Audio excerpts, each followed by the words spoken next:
core mission and improve its ability to deliver for the American people. As a result, new offices were created, and the Undersecretary of Science and Undersecretary of Energy portfolios were rebalanced. By realigning offices and responsibilities, DOE established more clear priorities, I should say. Current geopolitical tensions have only underscored the importance of this effort. Combating the Chinese Communist Party's efforts to corner the market in emerging technologies should be a bipartisan and a bicameral mission. We have seen the CCP implement its market takeover playbook in sectors ranging from critical minerals to solar panels, wind turbines, and batteries over and over again. The U.S. cannot afford to rely on a single country for technologies and infrastructure that power our future. We are in a global competition where energy is the common thread. For decades, electricity demand in the United States remained relatively flat, but in recent years it has surged. Maintaining our technological advantage over China requires expanding reliable baseload power generation.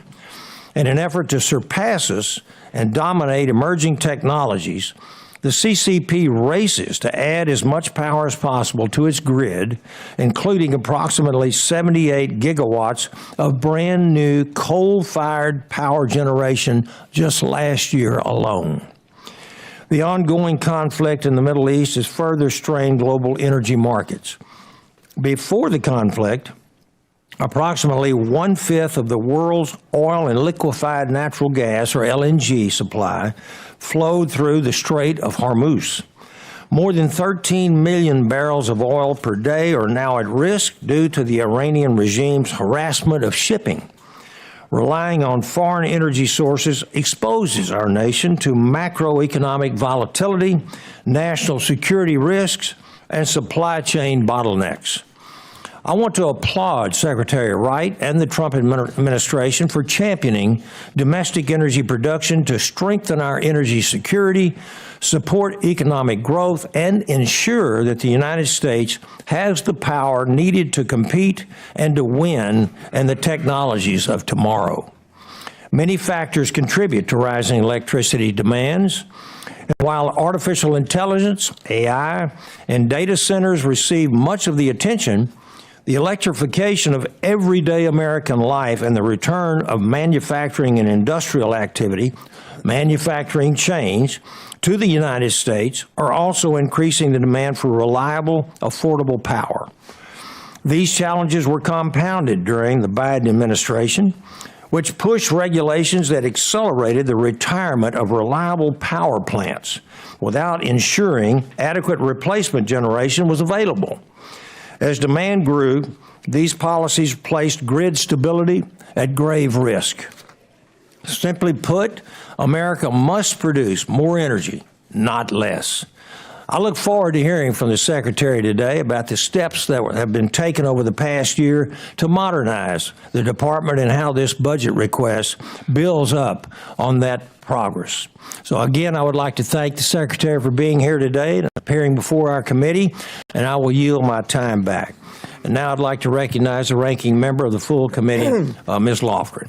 Good morning, and thank you, Chairman Babin, for holding this hearing today. Secretary Wright, it's been over 16 months since you were sworn in as Secretary of Energy, yet this is the first time you've testified before the Committee on Science, Space, and Technology. This is quite unacceptable. As you and your team know, this committee has sole jurisdiction in the House of Representatives over the authorization of all of DOE's non-military science and energy research, development, demonstration, and commercialization programs that you have said you care deeply about. In fact, this is the first time I've even speaking with you. I expect to engage with you far more directly and frequently going forward. Moving on to examine your tenure as Secretary to date, the damage that you and the broader administration have already inflicted on our national energy innovation enterprise is frankly staggering. You had a team of seriously unqualified political appointees cancel billions of dollars in DOE awards across the country that had been provided as directed by Congress through extremely rigorous, independent, merit-based processes. A federal court has found these terminations concentrated in so-called blue states, per the unhinged public boasting of OMB Director Russell Boyd, to be blatantly illegal. These politically motivated cuts include well over $1 billion in support for vital next-generation energy projects throughout my home state of California. Now, I'll note 3 weeks ago, and without congressional authorization, President Trump attempted to set up a slush fund to pay out money to people, mostly convicted criminals, fraudsters, cop killers, no shortage of sex offenders, that he claims were victimized by the government. I hope Congress will take actions to prohibit the establishment of this fund, but if not, maybe the 40 million people of California should apply for funding under this program, given the administration's illegal actions against our citizens. There must be accountability for the mass firings and coerced departures of thousands of dedicated experts throughout DOE and our national laboratories, as well as the illegal elimination of a functional Office of Clean Energy Demonstrations as spelled out in the law. You can call these efficiencies or business-informed decisions all you want, but that doesn't make them smart or good for the American people. Last year, you yourself recognized that perhaps arbitrarily firing hundreds of professionals at the National Nuclear Security Administration, whose job it is to safeguard our nuclear secrets and ensure the reliability of our weapons stockpile, was not the best idea in the world. We now have reports from practically every relevant sector that these personnel cuts at DOE have severely harmed the ability of congressionally mandated research and security programs across the department to carry out their statutory missions. But I suspect that was the point all along. I don't know how we can reconcile your vaunted expertise in the energy sector with your absurdly inaccurate statements on the role that wind and solar power play in lowering consumer costs and ensuring the reliability of our electric grid. Yeah, we all know the wind doesn't always blow, the sun doesn't always shine. Believe it or not, we're not idiots. But look at those crazy liberal bastions called Iowa and Texas. Their grid operators will tell you they have been managing variable electricity demand with large amounts of electricity generated by renewables for decades. And the energy costs are far less expensive for their citizens than they would be if wind and solar weren't a major part of their portfolios, even without federal subsidies. So are Iowa and Texas stupid? I think not. Lastly, I know you went to MIT. I'm sure you're a very smart person, but you must recognize that you have lost credibility as a scientific expert after commissioning a widely debunked, error-filled climate so-called science report through a slapdash process that has proven to be illegal in a court of law. So much for restoring gold standard science. This would be funny if it weren't true. I would have loved to have focused with you today on our mutual support for dramatically accelerating the development and commercialization of fusion energy. But as you hopefully understand by now, you have a lot of explaining to do before this committee today and throughout the remainder of your time in this job. And with that, Mr. Chairman, I yield back. Gentlelady yields back. Thank you. Today, I want to recognize our witness, Secretary Chris Wright. He's the 17th Secretary of the United States Department of Energy. And now I'd like to recognize Secretary Wright for 5 minutes of your testimony. You are recognized, sir. Thank you, Chairman Babbitt, Ranking Member Lofgren, and members of the committee. It is an honor to appear. Secretary, you want to put on your mic. Thank you. First mistake already. It is an honor to appear before you today as Secretary of Energy to discuss the President's fiscal year 2027 budget and request for the Department of Energy and the remarkable progress we are making to advance American scientific and technological leadership. Under President Trump's leadership, we are strengthening America's scientific edge and securing our position across critical frontiers of innovation. ensuring that discovery translates directly into American economic strength, national security, and technological leadership. Throughout our history, from the Manhattan Project to the Apollo missions, America's innovators have always risen to meet the moment. Today, we are doing it again. President Trump launched the Genesis mission with one clear and urgent goal: to make the United States the undisputed leader in AI and unlock a new era of American scientific discovery. This is not just a program. It is a nationwide mobilization, bringing together all 17 DOE national laboratories, the full force of American computing power, and the brightest scientific minds to solve the defining challenges of our time.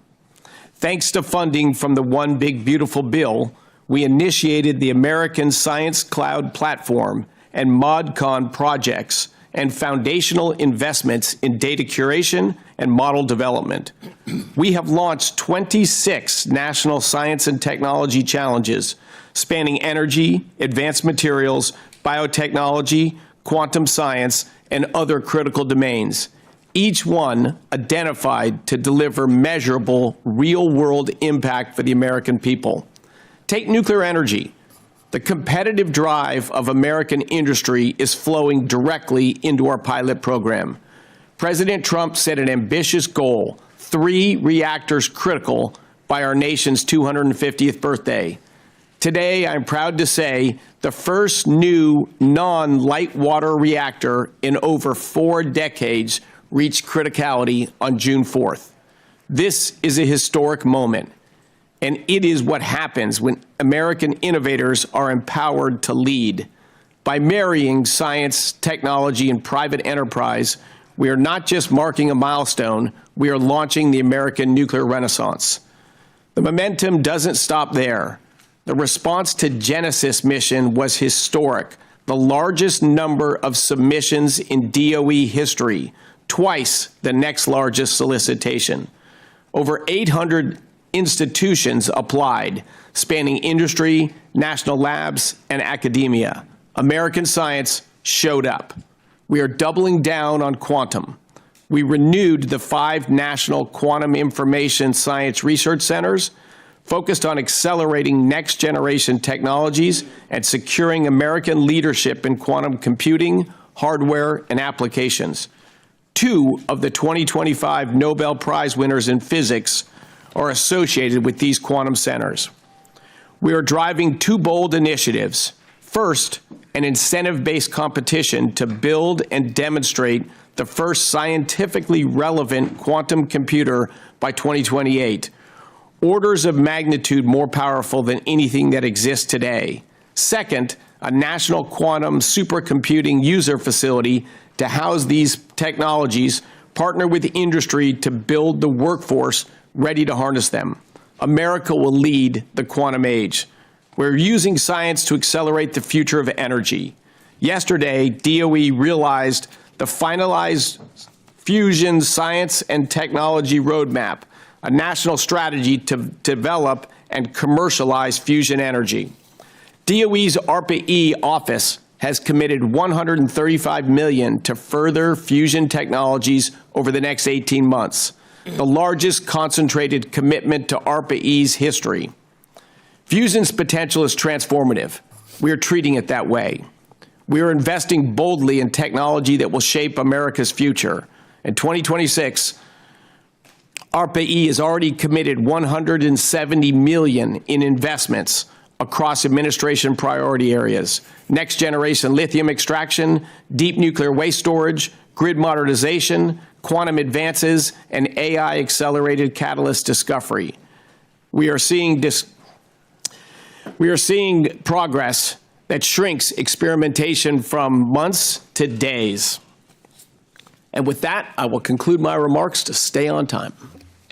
Thank you very much, Secretary Wright, for your testimony. And now we will move on to our questions, and the chair would like to recognize himself for 5 minutes. Let's cut to the issue on most American minds today: gas prices. I find it ironic that the other side of the aisle is bemoaning high gas prices when this time 4 years ago, the national average for gas was at $5 a gallon, and they were nowhere to be found. Secretary Wright, can you speak to everything that you and the current administration are doing to bring down not just gas prices, but energy prices writ large for the American taxpayer? That's a long dialogue, but I would love to have it. You know, as you know, gasoline prices in inflation-adjusted terms were about as low as they had ever been before this conflict, under $3 a gallon in today's nominal dollars. And we've done it by just bringing common sense back, getting out of the way and let Americans produce energy and focus on the human impacts. Humans prefer more reliable energy, affordable energy that not only lowers their costs for their daily lives, but enables businesses to locate in their districts. But I am very proud of President Trump's courage. I've not met anyone that's comfortable with a nuclear-armed Iran. And he said, we just can't kick the can down the road and leave the next administration with an Iran that becomes untouchable because they're empowered by nuclear weapons. So he has leaned in to prevent that from happening. I support it 100%. Yes, it's moved gasoline prices up by a little more than $1 a gallon, from just under $3 to a little over $4. I'll note that gas prices in the midst of an existential conflict are lower today nationally than they were in the state of California before the crisis even began. The energy prices escalation from this conflict is real on American people. We are working every day to drive that down by releasing strategic petroleum reserves, changing regulations on gas formulations this summer. I could go on with 7 other actions, but that is temporary. Democratic policies that drive up electricity prices, gasoline prices, diesel prices, they have been permanent. And they are a larger force, a larger factor in energy prices today than the Iran conflict. And this conflict will pass, and we will prevent Iran from achieving a nuclear weapon and long-term threatening energy supplies and peace and stability in the Middle East. We will lead to an era of lower energy prices, more abundant energy resources, and a more secure and prosperous world. Thank you, Mr. Secretary. Forecasts continue to show growing electricity demand in the years ahead, and placing increased pressure on the nation's electric grid and generating resources. Under the previous administration, DOE released several studies and analyses that raised concerns about expanding liquefied natural gas exports and the long-term role of natural gas in the nation's energy mix. Did DOE review these studies to ensure that they were scientifically sound when that happened and informed by input from the national laboratories and industry? As short as you can, did they do so? Well, the story is actually a little different. They produced a report and completed it in October of 2023, and it showed what they didn't want to find. It showed that exporting LNG from the United States would actually, on average, drive down global carbon dioxide emissions, and it would have no economic impact on the United States. They buried that report and never released it. They came out 3 months later saying they were going to study the issue of LNG exports and therefore put a pause. And at the very end of their administration, they released a report which was just a subset of the original scientific report that showed a couple cases where, on a very much at the margin, you could have a slight increase in greenhouse gas emissions with U.S. LNG exports. And then they said that it would raise gas prices by 30% if you looked over a 30-year time frame. So the abuse of science and facts was reprehensible. Yes, sir. Based on that review, what conclusions did DOE reach regarding the potential impacts of these policies on energy prices, energy security, and the American consumer, particularly in light of the recent global developments? And if these policies had been implemented, what effect do you believe that they would have had on energy costs for American families and businesses? Oh, energy prices would be significantly higher today, not just in the United States, but globally. Our ability to help and support our allies would be hindered dramatically. And the fastest growing export from the United States of America, liquefied natural gas, would have been dead in its tracks. On inauguration night, the Indian foreign minister said, "Will you be there to supply natural gas to our future?" Fortunately, I could tell him, yes, we're reversing those ruinous policies. We will be there. Thank you, and my time has expired, so we'd like to recognize the ranking member from California. Thank you, Mr. Chairman. Mr. Secretary, last week, the Government Accountability Office issued a legal decision about your department's spend plan for fiscal year 2025 under a year-long continuing resolution in which Congress clearly directed you to maintain the programmatic funding levels that we enacted for the previous year. GAO determined that your plan to reallocate hundreds of millions of dollars that Congress appropriated for R&D in wind, solar, hydrogen, buildings, vehicles, and other energy technologies to your own favorite industries is unambiguously illegal. A GAO concluded, and this is a quote, DOE is required to obligate and expend its FY 2025 appropriations in accordance with the reference congressional control point amounts in the FY 2024 explanatory statement. Now, if DOE implemented the FY 2025 spend plan, the department would be in clear violation of the Anti-Deficiency Act. GAO clearly states, and again I quote, to the extent that DOE obligated or expended FY 2025 funds in excess of appropriated amounts, that is the FY 2024 levels described above, DOE should report an Anti-Deficiency Act violation. I'm interested whether that occurred. The GAO says they are unable to make a final determination of whether the department actually violated the law because DOE, quote, has not provided adequate information or an explanation concerning the source of funds to enable a determination.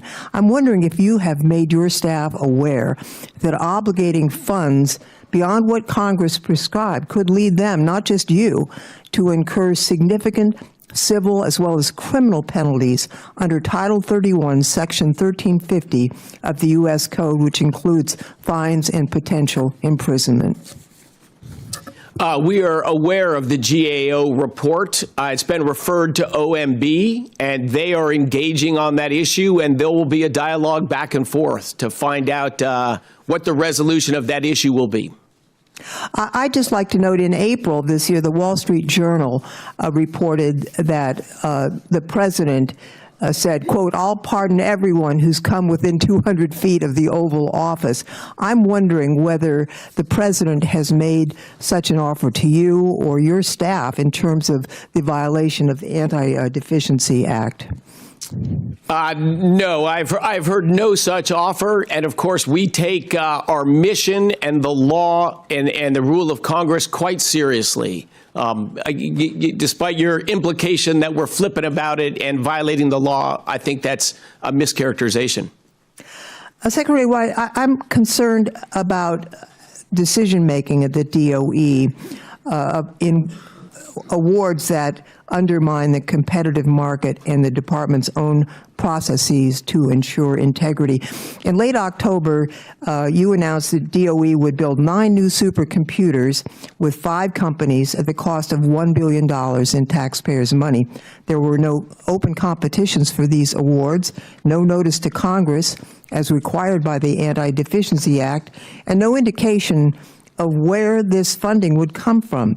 My understanding is that the deal was inked and announced before the public servants at the Office of Science even knew about it. Can you tell us about the process for selecting these awards and how you ensure integrity in your deal making?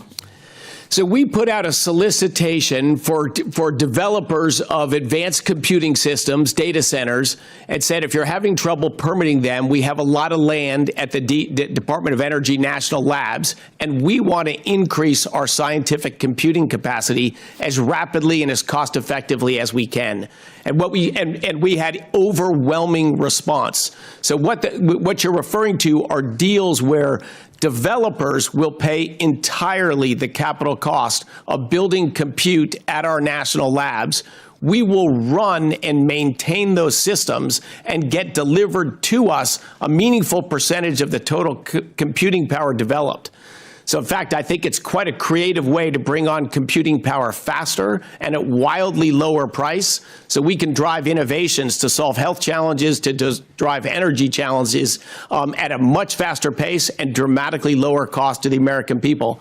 Super proud of the effort and the work we're doing in there, and we've been open about it every day. We announced our solicitation. We announced we got hundreds of feedback from them. We announced, as you just said, the deals. We agreed to have computing systems built at no taxpayer cost on our laboratories.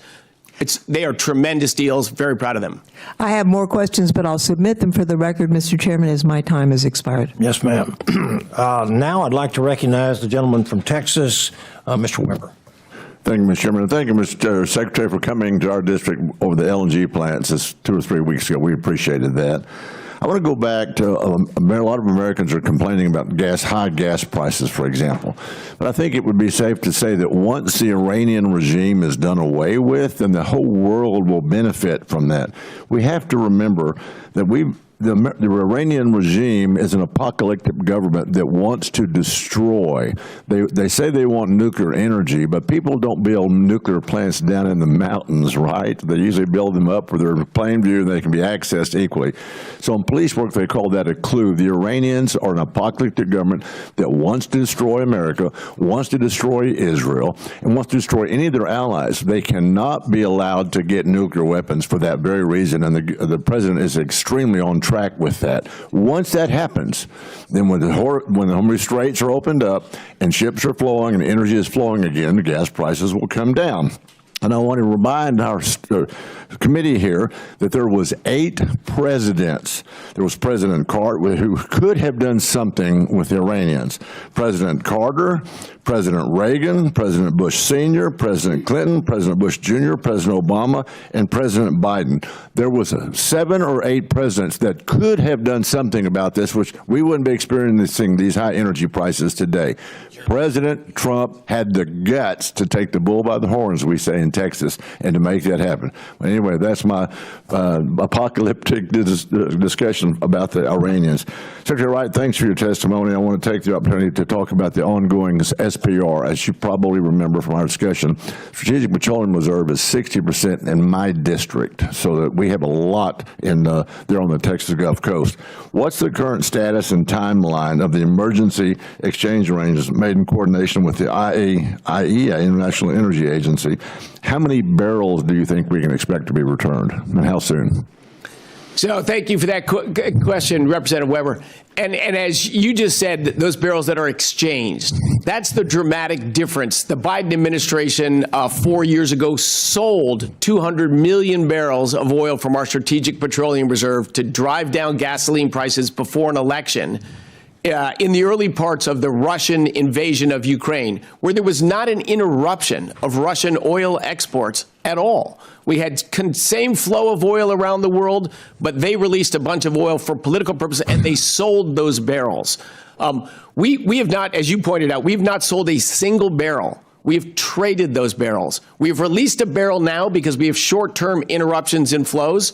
And to date, on average, we're getting back 1.28 barrels for every barrel we release. So ultimately, we will release 172 million barrels, and we will get well over 200 million barrels of oil back that'll start coming back early next year. So we'll end out with a Strategic Petroleum Reserve more full than we started this conflict, while still mitigating the price impacts of this conflict and the flow and mitigating the interruption in the flow of oil. Well, that's a great exchange rate. You'd almost think that our president was used to being in business, wouldn't you? He's doing a great job. I want to jump over to our Congress district building maritime sector things here on the Gulf Coast. In March, President Trump issued a 60-day waiver of the Jones Act. That's been a bit controversial, given the Jones Act impact on domestic industries. Do you have an update on the economic effects these waivers have had? So it has been used enormously. I think close to 100 ships already have used that Jones Act waiver. And the main route that is used is that allows your region, the Gulf Coast, where most of American refined products are produced, to deliver those, to New England, to California, and to West Coast that are not covered well by pipelines. California's just stood in the way of energy infrastructure. Democrats have decided to make energy of all kinds expensive in California, and President Trump has thought that's deeply unfair, and we need to do everything we can to lower the price of energy for all 340 Americans, whatever state they live in. And so a lot of products from your district have been able to transit more cheaply from the Gulf Coast to California. Where does California get over 60% of its oil? From the Persian Gulf, from South America, from across the Pacific Ocean. They get refined gasoline from Asian nations that comes on cargoes all the way across the Pacific Ocean. They call that green. I don't see anything green about that. But now they're getting those products from the states of Texas and Louisiana, American sources, cleaner and lower cost. Well, we appreciate that, but we want to make it sure that our great maritime industry, we get the Jones Act back in place quickly as we can. Thank you, Mr. Secretary. Thank you. Amen. Gentlemen, now I'd like to recognize the gentlewoman from Oregon, Ms. Bonamici. Thank you, Mr. Chairman. Secretary Wright, too many Oregonians and Americans are struggling to pay their energy bills, and your department is making it worse.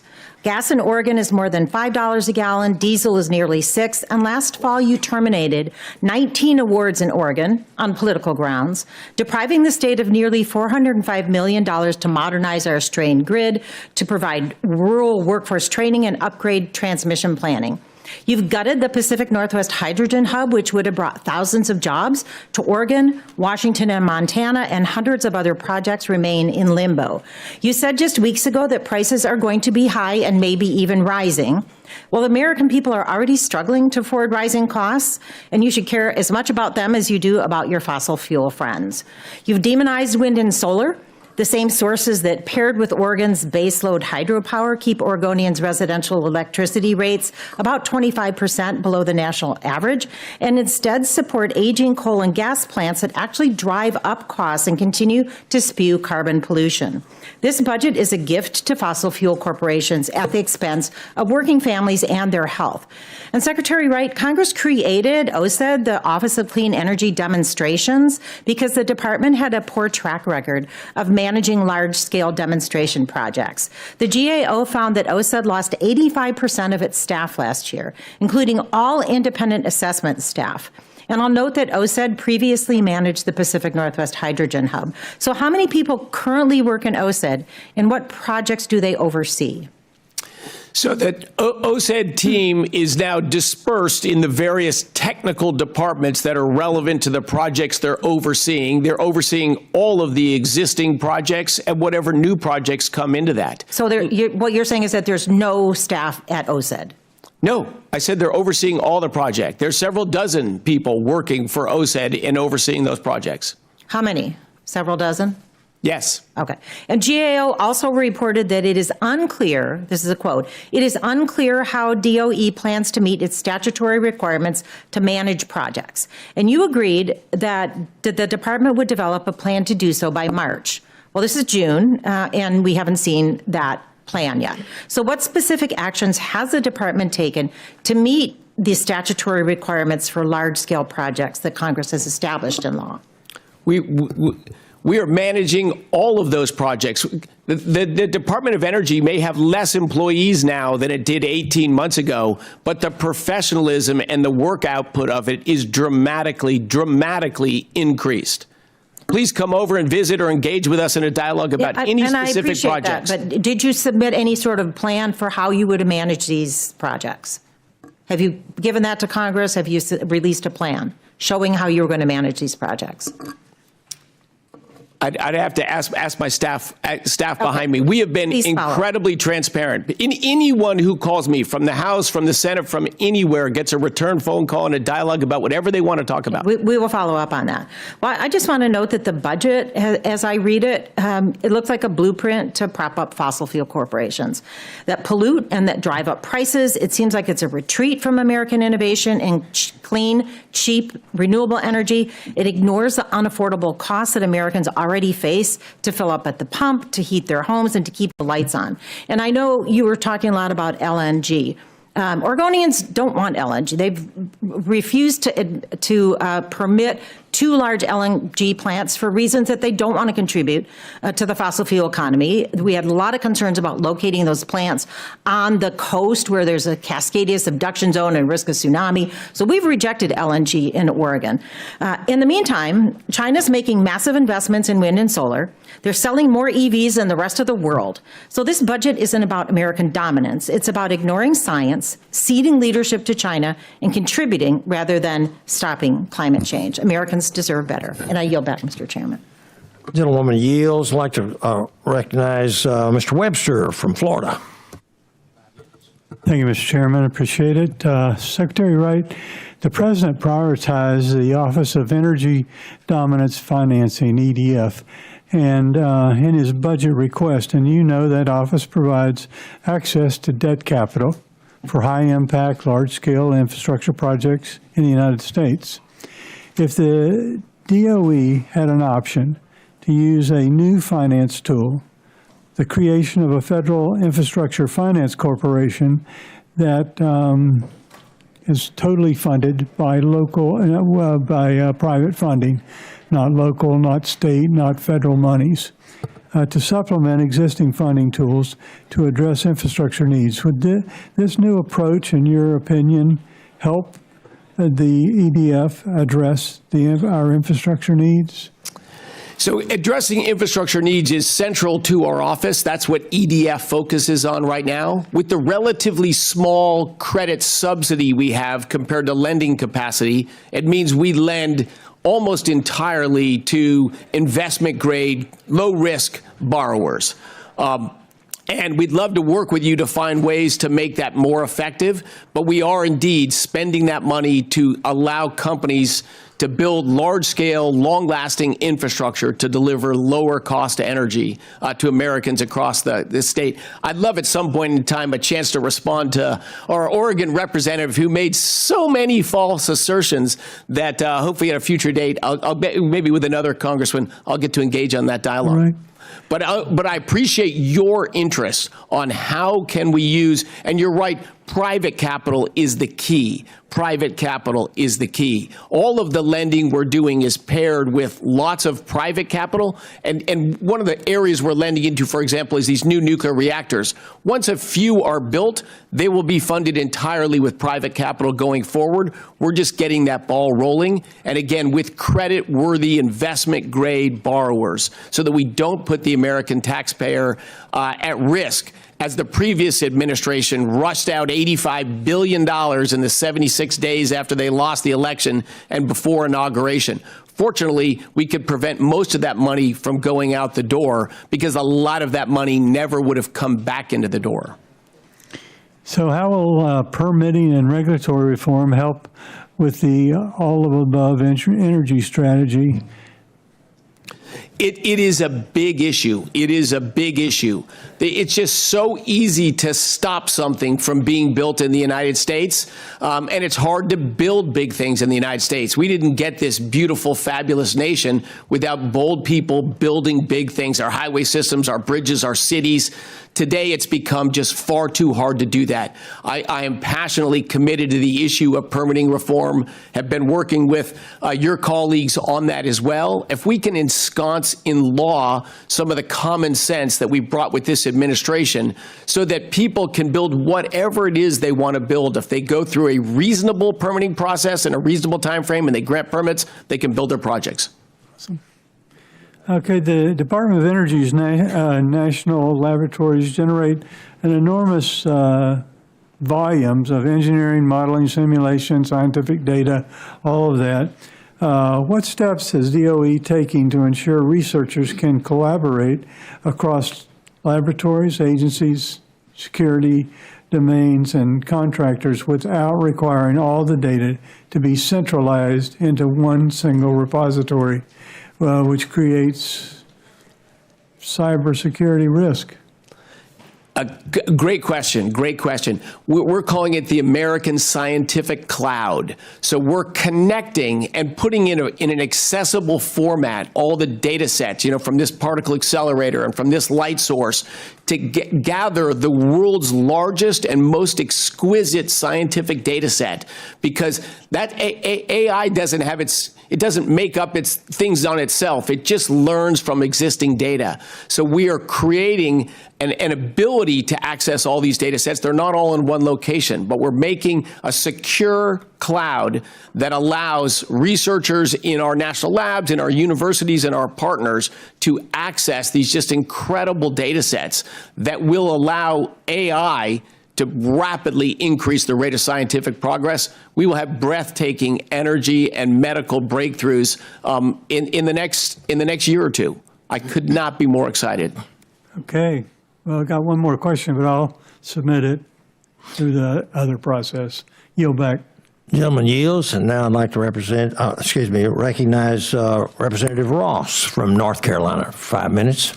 Thank you, Mr. Chairman, and good morning. Thank you, Chairman Babin and Ranking Member Lofgren, for convening this very important hearing. And thank you, Secretary Wright, for being so kind to finally appear before this committee today to talk about the President's budget request for the Department of Energy. We saw Secretary Granholm many times before this committee. I'd like to discuss the so-called independent portfolio review process, which allegedly reviewed more than 2,200 projects in your department. One of those projects, which is in my home state of North Carolina, appeared on a leaked list of projects slated for cancellation. This award was helping Duke University study the potential impacts of offshore wind farms and would help us develop those projects in a safe and effective way. The status remains unresolved, in case you were wondering. And in October, right after you canceled hundreds of clean energy projects in blue states, you told the press that this project was being conducted by a team of 7 or 8 people. Your staff since admitted to this committee and to the committee staff that the portfolio review process was run entirely by political appointees who approached the review with a subjective, inconsistent analysis for each project. This is a stunning departure from the department's long-standing merit-based review process by career experts under both Democratic and Republican administrations, and it is fundamentally unscientific. Despite repeated requests for documentation on these decisions, none has been provided. Not to the committee, not to the GAO, and most importantly, not to the American people whose taxpayer money funds these projects. The GAO recently reported that they couldn't assess the portfolio review process for canceled projects that had been stewarded by the Office of Clean Energy Demonstrations because your department had not provided them with any documentation or analysis to support those decisions. Elevating political appointees over merit-based review sends a clear warning signal. If you want to do business with the federal government, you need to be friendly with the Trump administration. We've seen this process play out repeatedly, from this administration's shady offshore wind deals to ideological purges of clean energy projects. North Carolina is a purple state. We have many Republicans in Congress and in our legislature who have actively supported clean energy. It is part of our economy. It is where we have seen job growth even during a recession. This should not be a partisan issue, and it shouldn't be ideological. The people involved in these decisions should be held accountable. We should know who they are, and that American people deserve an explanation. So could you tell us the names of the people who did the portfolio review? I will not list the names of the people right now. The last thing we need is more inaccurate. Would you provide those names to the chair and the ranking member of this committee? They have oversight over your department. You are not fully in charge. We're very happy to walk through what we did. And if you'd had any real interest, pick up the phone and call me. I would walk you through all that. I will get your cell phone number. Were political and unscientific. So you are attacking me. Wrong. It is.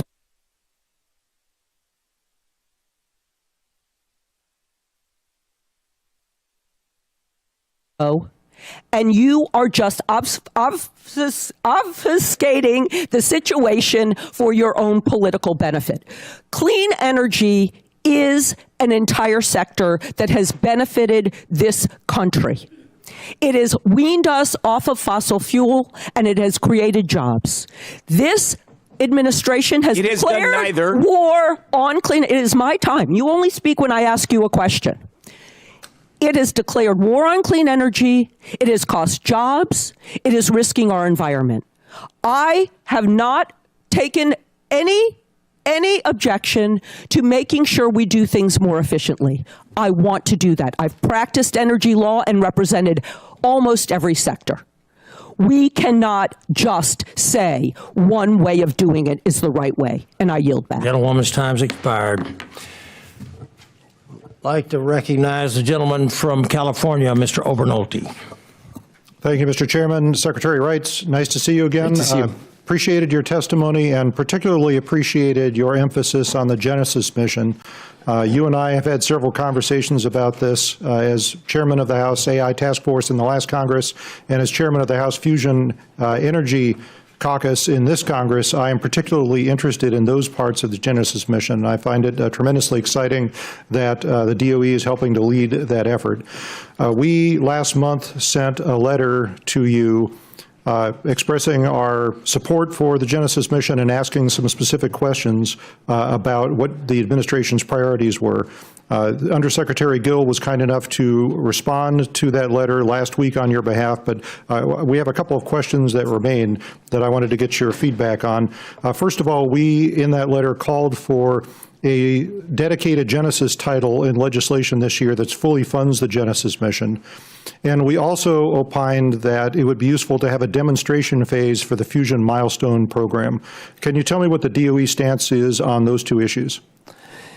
Yes, look, fusion energy is certainly a passion, as with science in general, that you and I share. I don't know if you probably got an advanced copy of what we've got, our roadmap on fusion. And what we're trying to do is leverage both the budget we have from the government end together with private capital about what are the basic, neutron survivability, what are the basic issues that are not handled well in the commercial space to focus on at our department research, and then how do we engage as productively as possible with private efforts in it. I'm sorry, give me a little more color again on exactly what you want me to address. So how about talking about fusion? How do you feel about a demonstration phase for the Fusion Milestone program? Absolutely. Absolutely. We've got to figure out what the right, and of course there's different approaches to fusion, but I like that idea. Yeah, well, I'm very excited that we're moving from investing in the basic science, which the DOE has done in fusion for decades now, into commercialization. So your budget request has a little over $750 million, $755 million for fusion. Can you give us a breakdown of how much of that is focused on commercialization and how much remains focused on the basic science? I don't have those numbers in front of me, but my bet is that more than half of that is probably still on the basic science, but again, in partnership with commercial companies of what are the issues that are ultimately going to be those last barriers for them to cross to do it. But we are working with multiple commercial companies as well, and obviously with time, that budget will go more and more to partnership funding with commercial businesses. Right. Well, I think it's tremendously exciting that we're seeing such huge private investment in fusion commercialization. I mean, this is the virtuous cycle that happens when we do our jobs in investing in federal research into basic science, and then when private industry and private capital can see, a pathway to actually commercializing things and turning a profit is when that investment starts. And the fact that we had over $1 billion of private capital invested in commercialization last year, I think is an indication that this is a process that works. Talking about the goals of the Genesis mission,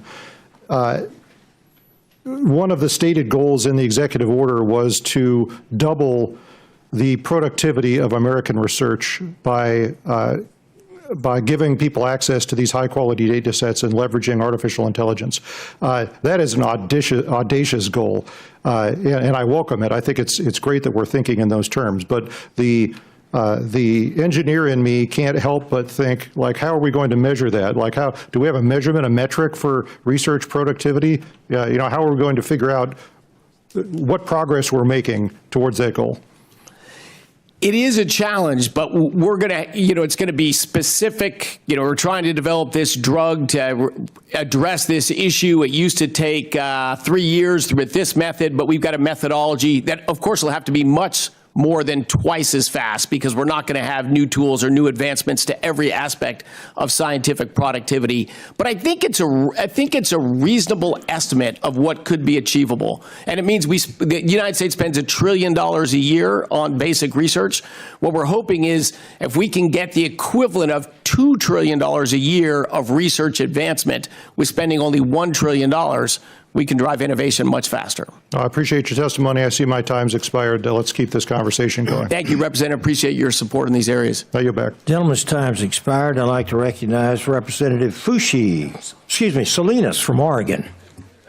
Thank you, Mr. Chair, and thank you to our ranking member. And thank you, Secretary Wright, for being here today.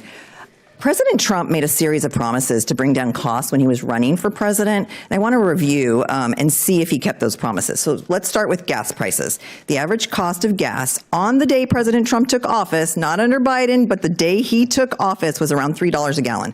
On the campaign trail, he said he would bring the price of gas to under $2 a gallon. What is the price of gasoline today? It's different in all different districts and in all different gas stations. In the U.S. on average. The average price of gasoline in the U.S. today is about $4.15. That's right. It's up over 33%, or $1 a gallon. That is well over the $3 per gallon. It's gone way up, not down. So what's happened since President Trump took office on electricity? Have electricity rates been cut in half as he promised, or have those gone up? Electricity grids are long-term processes, and the Biden administration would not allow the construction of any reliable economic energy sources. So, of course, all the new kit that's coming on the electricity grid, almost all that's coming on today, is still what was approved under the Biden administration. And yes, it's continued its upward progress in electricity, but that will be reversed. Okay, reclaiming my time. You work for the Trump administration. I asked a simple question. The answer is that electricity prices have gone up 10% under President Trump, and much more than the rate of inflation, and certainly more than my constituents, my farmers, my hardworking Oregonians can afford right now. So let's get this straight. President Trump said he would bring down the price of gas to under $2 a gallon and would cut our energy bills in half. This has not happened. And not only has he broken promises, gas and electricity prices have soared under his leadership. And I want to look at why. Did you warn President Trump that going to war with Iran would drive up gas prices for American families? I have lots of dialogues with President Trump, which are presidential privilege, but the administration was well aware of the energy price impacts of this war would cause. They knew there would be a cost for it. But are you comfortable with this regime in Iran with nuclear weapons? Okay, I do not want Iran I'm guessing to have, not. Okay, reclaiming my time. I do not want Iran to have a nuclear weapon. So Great. You knew ahead of time that this would cost American families, and President Trump still went to war and has not achieved any kind of being able to get his arms around the nuclear nuclear weapons from Iran. Many experts have basically said, the International Atomic Energy Agency has said, we have not actually satisfied that. And at the same time, the Strait of Hormuz that President Trump can also not get his arms around is being constricted and oil prices are going up. That is the case right now. The fundamental problem here is that Trump energy policies are completely backwards. And if we want affordable energy, we need to invest in clean energy and not be going into senseless wars. You have testified before several committees that states with renewable portfolio standards have electricity prices that are 50% higher than the national average. Is this true? That is true. All right. It is not true. My state of Oregon alone has strong renewable energy requirements and lower than average electricity prices, and we aren't alone. Many other states have similar requirements to Oregon and have electricity prices below the national average, including Colorado, Minnesota, Nevada, and Washington. We know legacy hydro states, there's a reason for that. It's not because of your wind and solar. And the 50% is true. It's an average. You can always find exceptions. Reclaiming my time. Just trying to stay with accuracy here. We know what happens when we rely on fossil fuels and exclude renewables. Gas prices are up because of Trump's war of choice in Iran. And for the sake of our pocketbooks, our environment, and the jobs and the economy of the future, we need to invest in low-cost, diverse sources of renewable energy. Instead, you're doing the exact opposite right now and driving up costs. President Trump has broken his promises. You are promoting backward policies, and my constituents, my farmers, my families, my workers are suffering for this. I would love to work with you to get us back on track, and I yield back. Young lady yields back. I'd like to recognize Representative Self from the great state of Texas. Thank you, Mr. Chairman. Mr. Secretary, I think we need some historic perspective in this conversation today. Not only does California cause gas prices to be higher in other states because of their demands, I want to go through a litany of what you inherited.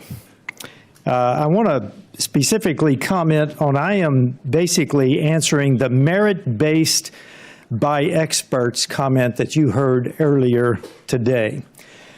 The DOE, this is the Biden era. This is the DOE Loan Programs Office conflict of interest, $385 billion in Green Energy Loan Authority.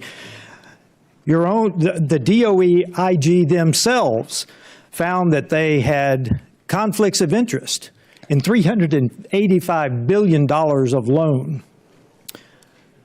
We also had the DOE IG found $1 billion in potential savings and recoveries in programs that had fraud, waste, and abuse risk, extreme fraud-based and abuse risk.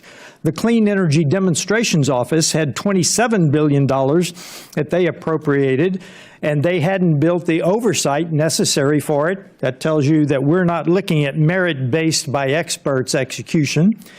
Then we had the Industrial Demonstrations Program internal controls failure at only $5.8 billion. Again, they didn't have the environmental controls ready to control the program. And then probably my favorite, well, no, I've got one more. The Microvast grant reversal, $200 million to a Chinese-based company. Thankfully, we caught that and reversed that. Then we had the Strategic Petroleum Reserve sale to you guessed it, a Chinese-based company. I say it again. We sold our Strategic Petroleum base reserve to a Chinese-based company, which, by the way, took our SPR down to its lowest level in years. And then my favorite, 12 days before Biden left office, they tried to rush $23 billion out the door for Green New Scam grants. So with that historic perspective, Mr. Secretary, I'll just let you, in fact, why don't you comment on that? Because that's what you inherited. That's the environment you inherited. Thank you, Congressman Self. When we came in, $85 billion had been committed from the Loan Program Office from the Biden administration losing the election and President Trump's inauguration, $85 billion, more than had been committed by that office in its 20-year history. So that was the responsible professional stuff I keep hearing about. It was nothing of the sort. And let me comment, if I can, quickly on the energy stuff I keep hearing. You know, that we're narrowly focused on fossil fuels. Wind, solar, and batteries are just under 3.5% of American energy. 3.5%. The Biden administration spent all of their money focused on this 3.5%. You know, they moved it from 2.75% to a little over 3%. They ignored where we get 97% of American energy. In fact, the expenditures out of the DOE now are still disproportionately, as a percent of the energy they produced, focused on solar than they are on the other energy sources that actually run our country. Just we're focused on research and progress and not sort of inefficient corporate subsidies, giving money so people can make something to make energy more expensive.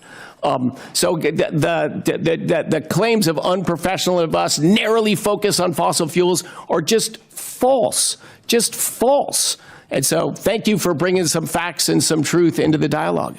Thank you for that, Mr. Secretary. And I will close with, I chair the Europe Subcommittee on Foreign Affairs. It's vitally important we have LNG to ship to Europe so that we can wean them off of Russian energy. It is a strategic need of the U.S. If you have any comments, please so. You have 20 seconds. Fastest growing American export there is liquefied natural gas. You know, this is a giant global primary. And for the Democrats who are in theory concerned about climate change, it's the largest source of carbon dioxide emissions reductions of any. It's more than half of the United States' entire emissions reduction. It's also the largest global source of emissions reductions.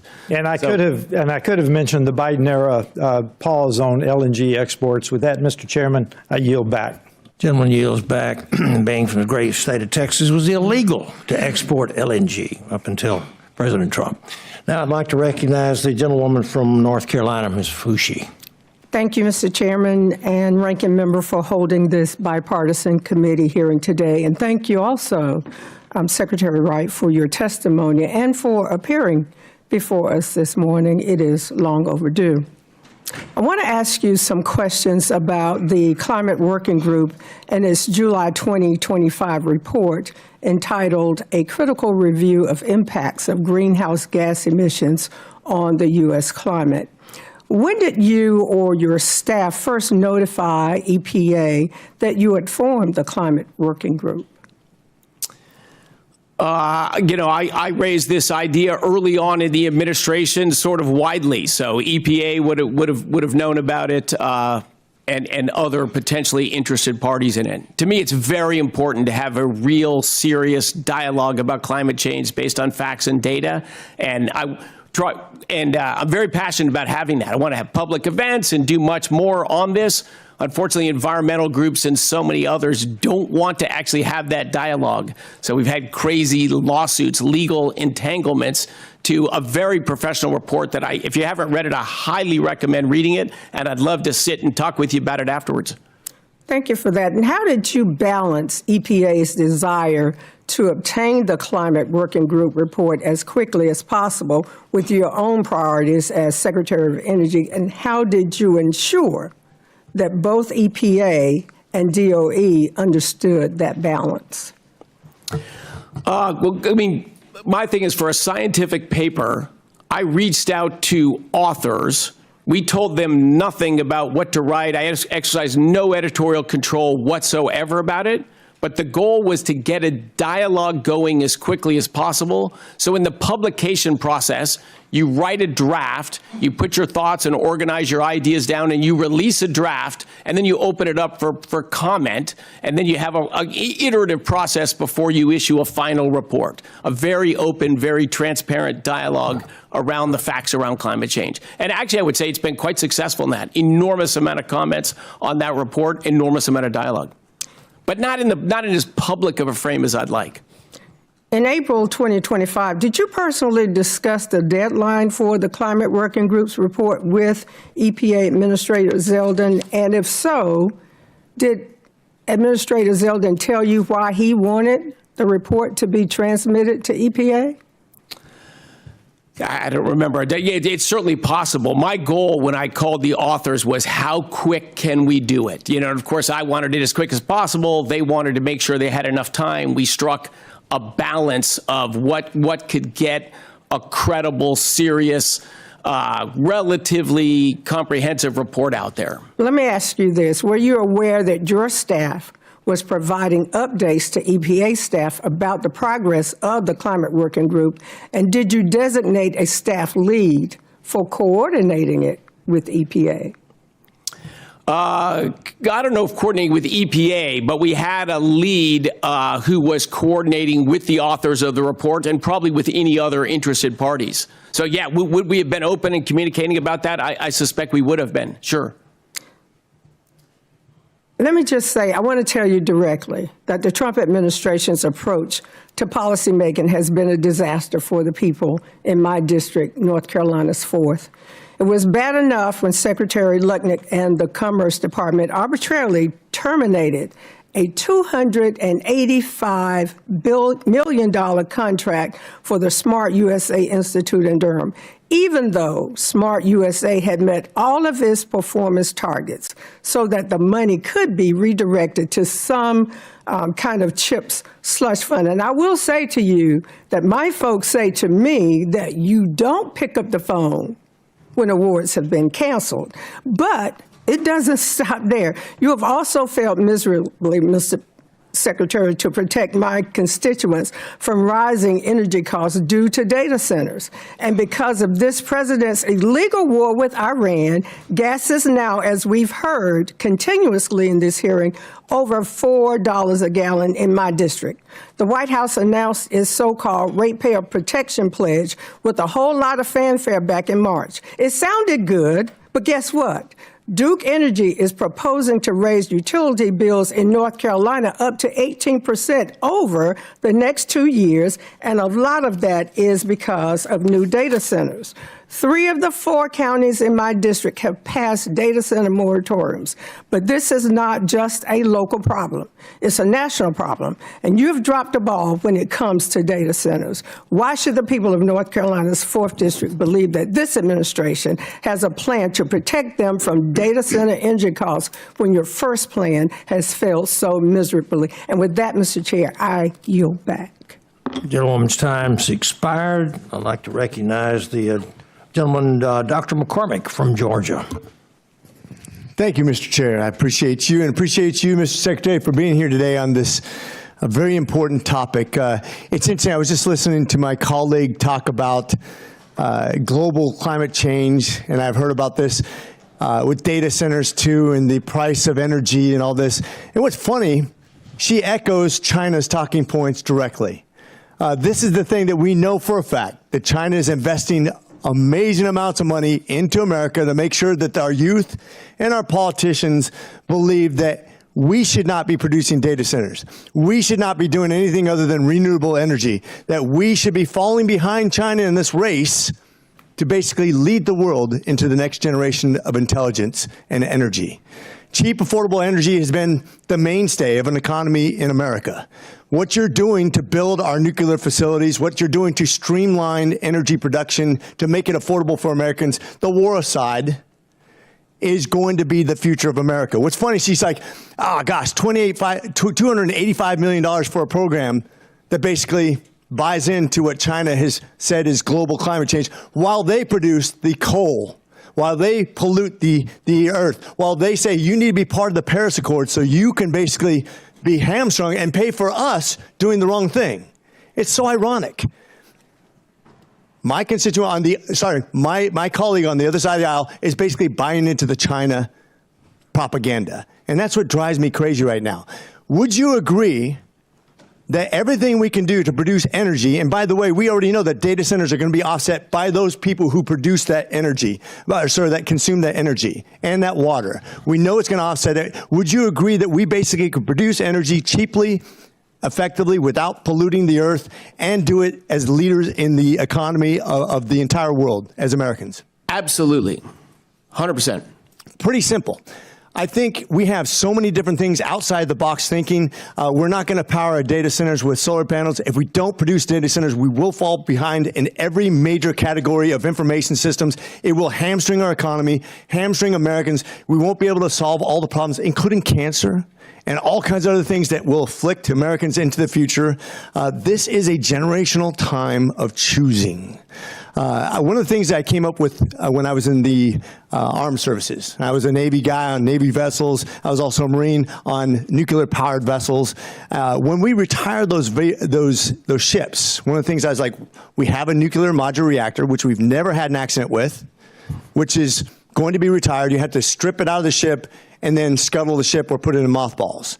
I've always said, why don't we just plug it into the grid? That's a considerable amount of energy. And by the way, you have a built-in defense structure, security system, one way in, contained, double hold. I think it's a great idea. What are we doing to do something like that?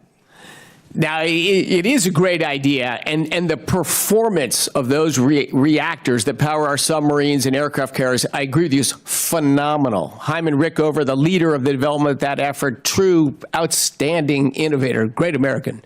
And so, yes, they are there, they are real. Obviously, for our grid or whatever, we need much more scale than that. But yes, they are viable reactors. Because of the materials in them, there is concern about they need to stay in that submarine or be in some other secure location. But I think that's a very creative idea. And of course, we could do it. I'd love to see that instituted as policy, that we can actually take our retired nuclear vessels and plug them into the grid, because I think it's a built-in energy source. It takes very little modification, very little money, and it's built-in security. I think it's something to look into for your department.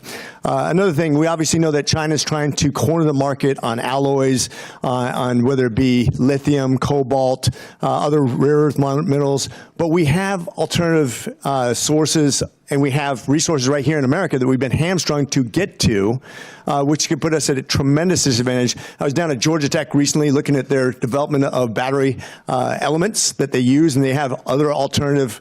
What are we doing to make sure that we secure our future and that we're not hamstrung by the fact that China is trying to corner the market in rare earth alloys? So we started in part of our reorg of the DOE. We created the Critical Minerals and Energy Innovation Department. That's a major department at our thing. So we are working with local mines about extracting rare earth elements and other critical minerals in the United States. We're working with people who are processing them into usable forms, people that are manufacturing them into the final systems, whether they're magnets or munitions that need antimony, which we're going to start mining again in the United States as well. So all in on that effort. You are so right.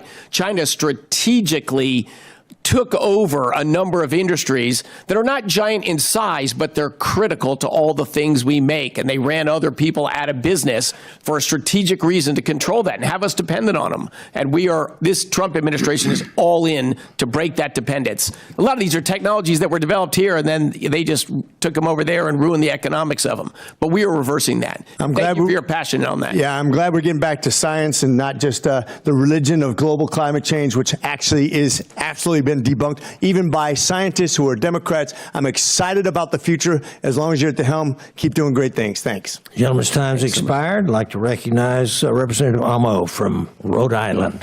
Thank you, Chair Babin, for holding today's hearing, and thank you, Secretary Wright, for testifying. In August 2024, Donald Trump made a promise. He said, quote, "I will rapidly drive down prices and we will make America affordable again. We're going to get your energy prices down by 50%. Secretary Wright, has Donald Trump fulfilled his promise?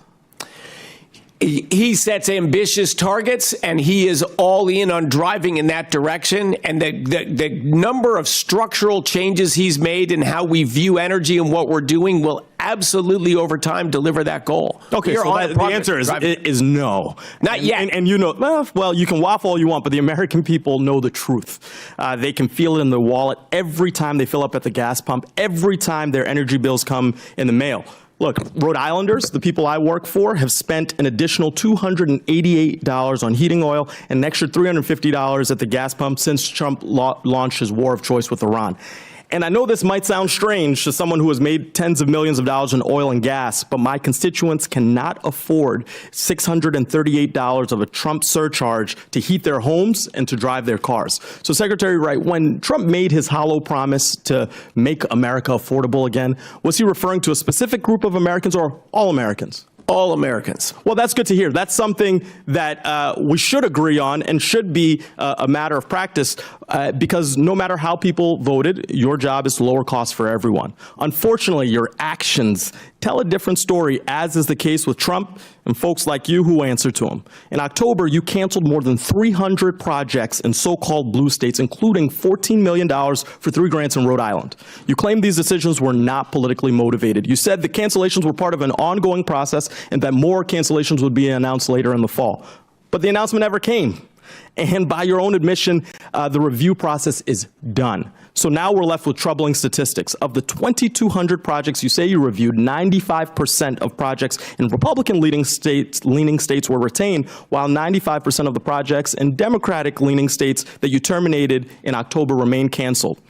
That doesn't sound unbiased to me. 7 awardees sued DOE over their partisan award terminations, and in the litigation you said, quote, a primary reason for the selection of which DOE grant termination decisions were included in the October 2025 notice tranche was whether the grantee was located in a blue state. That is a direct quote. I ask unanimous consent to enter this document into the record.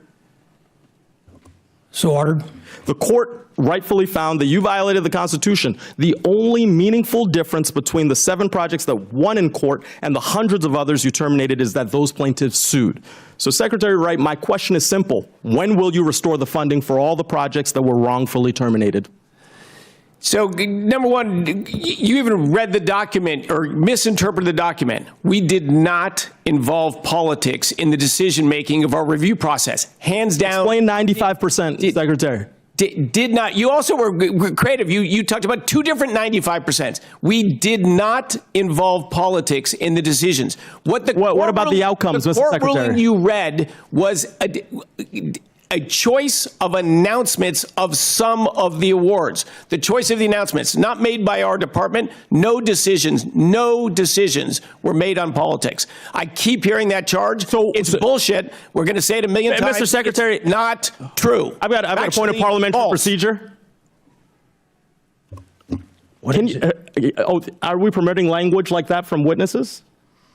Watch your language, Mr. Secretary, but let's keep this. Will do, sir. Please. Mr. Secretary, here's the problem with your administration. You're willing to huff and puff when it comes to showing up in front of Congress when your audience of one is paying attention. But the fact of the matter is my constituents and the constituents of people across this Congress are struggling because of your decisions. And yet you want to use language like that, act out of hand, behave poorly, so you can prove that you have loyalty to the president. That's not how this works. Do your job. Do your job and work to lower costs for the American people. Instead, you want to pick at statistics instead of working for people in every single state, whether it's a blue state or a red state. So my question for you, as my time is rapidly expiring, when will you restore these grants? We work every day we've gone overboard for New England, for California, for blue states. That's not an answer. I'm reclaiming my time. Your assertions Mr. Secretary, are I'm reclaiming my time. That's not an answer. Do you believe the federal grant decision should be based in any way on how a state's voters cast their ballots in a presidential election? They shouldn't, and they weren't. Mr. Secretary, this hearing started with Trump's promise to lower energy costs. Instead, you've bloviated. We've got to end this nonsense. I recognize the gentlelady from South Carolina, Ms. Biggs. Thank you, Chairman Babin, for holding this hearing today with the Department of Energy. And I would like to thank you, Secretary Wright, for coming to Capitol Hill today to testify. I appreciate your efforts and the steps that you've taken to support the Trump administration to ensure American energy dominance. Contrary to my colleagues on the other side, my constituents in South Carolina, they're very grateful for your efforts, and they want to rid the waste, the fraud, and abuse, and they want real true, meaningful policy to lead America forward. And I can tell you from our veterans and our military members, they understand exactly what's going on and the importance, because if we don't rid the possibility of the nuclear weapons in Iran, nothing else matters. But moving on, I feel like it's an exciting time in the energy landscape right now. American energy independence, it has been restored, while scientific advancement has increased the reliability, safety, and efficiency of a new generation. Our national labs play a critical role in innovating these technologies that will propel from energy independence into energy dominance. These 17 labs, the research, they cover a broad range of scientific endeavors that push the boundaries of American research. South Carolina is very proud to host one of these labs, the Savannah River National Lab, at the Savannah River site in Aiken, South Carolina. Their expertise in nuclear waste, the tritium fuel cycle, and national security provides our state a wealth of expertise that make them invaluable. They are one of the largest nuclear workforces in the United States. I also serve on Homeland Security, so that's an important aspect. Secretary Wright, can you tell us the importance of the Savannah River site to the energy security and national security of the United States? Savannah River National Lab, an absolute gem. The humans there, the research and work that's been done there, the technologies there, and the land and resources for the future of our nuclear renaissance. All of the ingredients are in Savannah National Lab. Most of its work, of course, was in fission energy, which is what we're starting a renaissance right now, but it leads the nation in addition in tritium production, the essential fuel for fusion as well. So yeah, Savannah River National Labs is and reprocessing of fuels. So many of the things that we did 50 years ago, we stopped doing, but we need to do for our renaissance in fission and fusion. Those technologies are pioneered, and many of them are still practiced and operating at Savannah River National Lab. So we would have a slower progress in getting an American nuclear renaissance going, if not for Savannah River National Labs. My only disappointment with Savannah River National Labs is the fantastic director there, Johnny Green, and I are both Denver Nuggets fans, and we thought we were going to the championship this year, and we're disappointed in that. But Johnny and I are aligned in what goes on in that labs and the role it can play, not just in the laboratory, but in the commercial evolution and growth again of nuclear power. Thank you. Can you tell me how Congress can support the Department of Energy to secure American energy dominance for our children and for our grandchildren? Well, one thing that was brought up earlier, too, is permitting reform. We'd love to get a permitting reform bill, because to build new energy production plants, to build new manufacturing plants, to build big things in America, we've made it very hard these last 20 or 30 years. We made it very hard to build big things in America. We need to be able to build big things in America today. And continued support for the nuclear renaissance. A lot of Trump administration has driven enormous progress there. In my opening statement, in June 4th, we had the first non-light water reactor go critical, the first reactor in over 40 years in the United States. We'll probably have 2 more of those before July 4. So nuclear is going to move forward. And I think to keep your attitude, your view that more energy is a positive, and that's technologies with 80 years of safe record, we should believe in those technologies and we should lean in on them. Support for the National Lab, support for the Genesis mission that's going to allow us to drive nuclear costs down and build plants faster and cheaper. Continue doing what you're doing is so helpful, and it will matter for all Americans for our energy future. Thank you so much, and I yield back. Thank you. Gentlewoman yields. I'd like to recognize Representative McBride of Delaware. Thank you, Mr. Chairman, and thank you to you and Ranking Member Lofgren for holding this hearing, and thank you, Mr. Secretary, for joining us. In the last few months, President Trump has given the world a masterclass on what energy insecurity looks like. President Trump's war in Iran has shown us that energy security cannot mean dependence on a single fuel source. It cannot mean dependence on one supply chain, and it cannot mean dependence on one region of the world. It seems every other country is learning that lesson except for us. In January, at the World Economic Forum, President Trump told the world that he hasn't, quote, been able to find any wind farms in China, and said China sells wind turbines to, quote, the stupid people that buy them, but they don't use them themselves. Secretary Wright, have you or anyone in your department been able to find any wind turbines in China? We haven't looked. You haven't looked. Well, it seems like the president apparently has explored all 3.6 million square miles of China and apparently declared at Davos that China isn't using any wind turbines. As I mentioned, the president said that stupid people buy them. You've articulated increasing the energy supply here in the United States and our energy exports. I assume that includes wind from your perspective, yes? For all energy sources that are affordable, reliable, and secure. To me, it's just about math. I don't have a technology I love and a technology I hate. It's just about the math. So does that include wind? Its contribution to date so far has not been so good, but are there going to be areas or applications where wind makes sense? I suspect there are. Okay. We just wanted to get rid of the subsidies and get rid of the tilted playing field. But energy sources that can compete economically and can better human lives, I'm for all those. So I'll take that as you believe that wind should be part of our portfolio. Again, it's about we've only seen wind where it was subsidized and it was mandated. So we've forced a lot of wind power to be built in the United States. Its net impact has been upward on electricity prices because it's not dispatchable. It's just when you get a cold front that sits there, the wind doesn't blow. If you're not there at peak demand, you don't matter to our electricity grid. So on that note then, do you believe that the United States should not be playing in the global renewable marketplace when it comes to wind then? China is. Other countries seem to be buying. Whether you think or the president thinks those countries are stupid, they're buying from China. Do you think we should be selling wind turbines to other countries too, producing them here and selling them to other countries?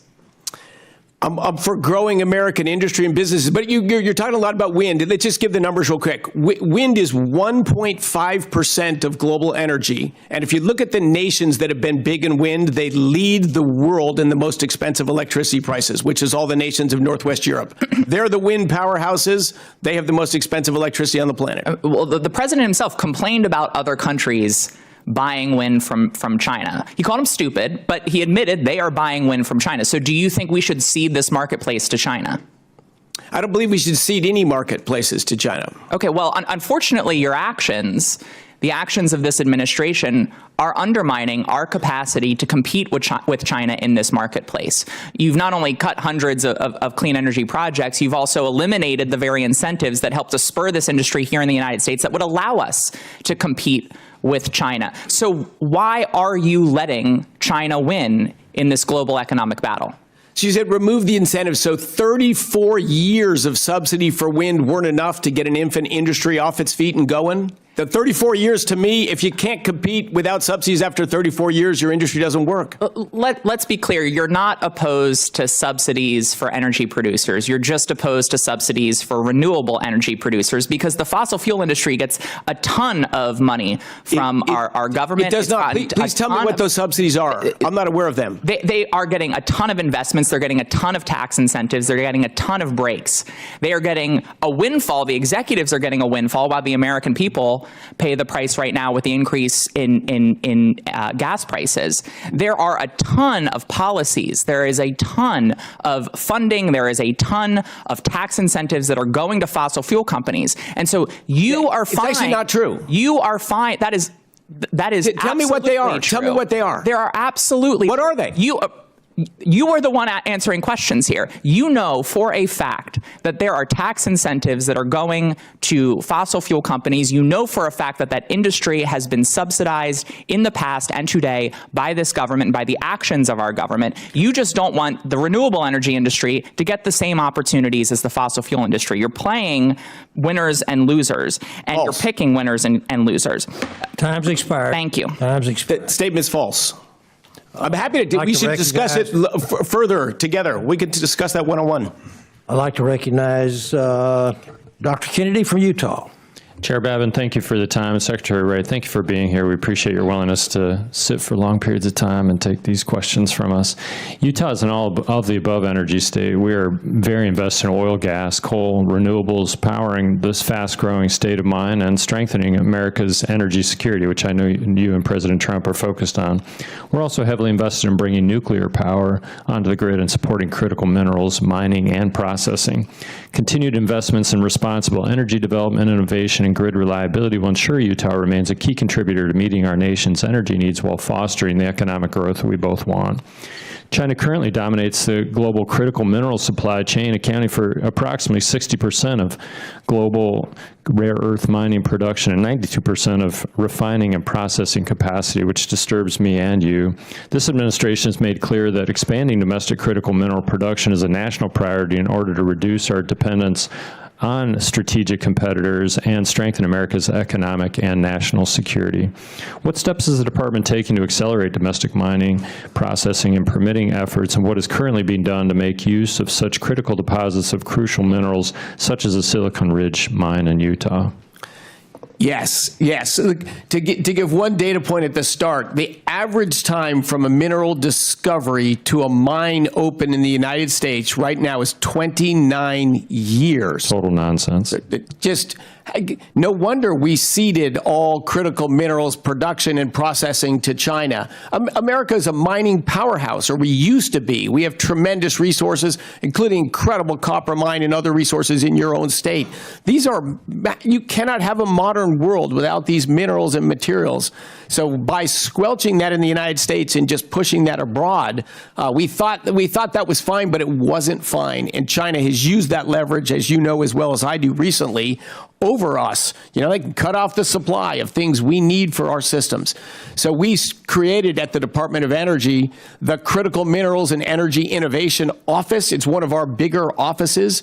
We are focused on working with existing miners about how to either advance the mining they're doing, take coal tailings and get critical minerals out of them, restart, for example, this stibnite gold antimony mine in Idaho, other ideas in Utah. We're working with companies that want to build processing of rare earth elements here, fabrication of the systems that use these things. It is probably our single biggest focused effort.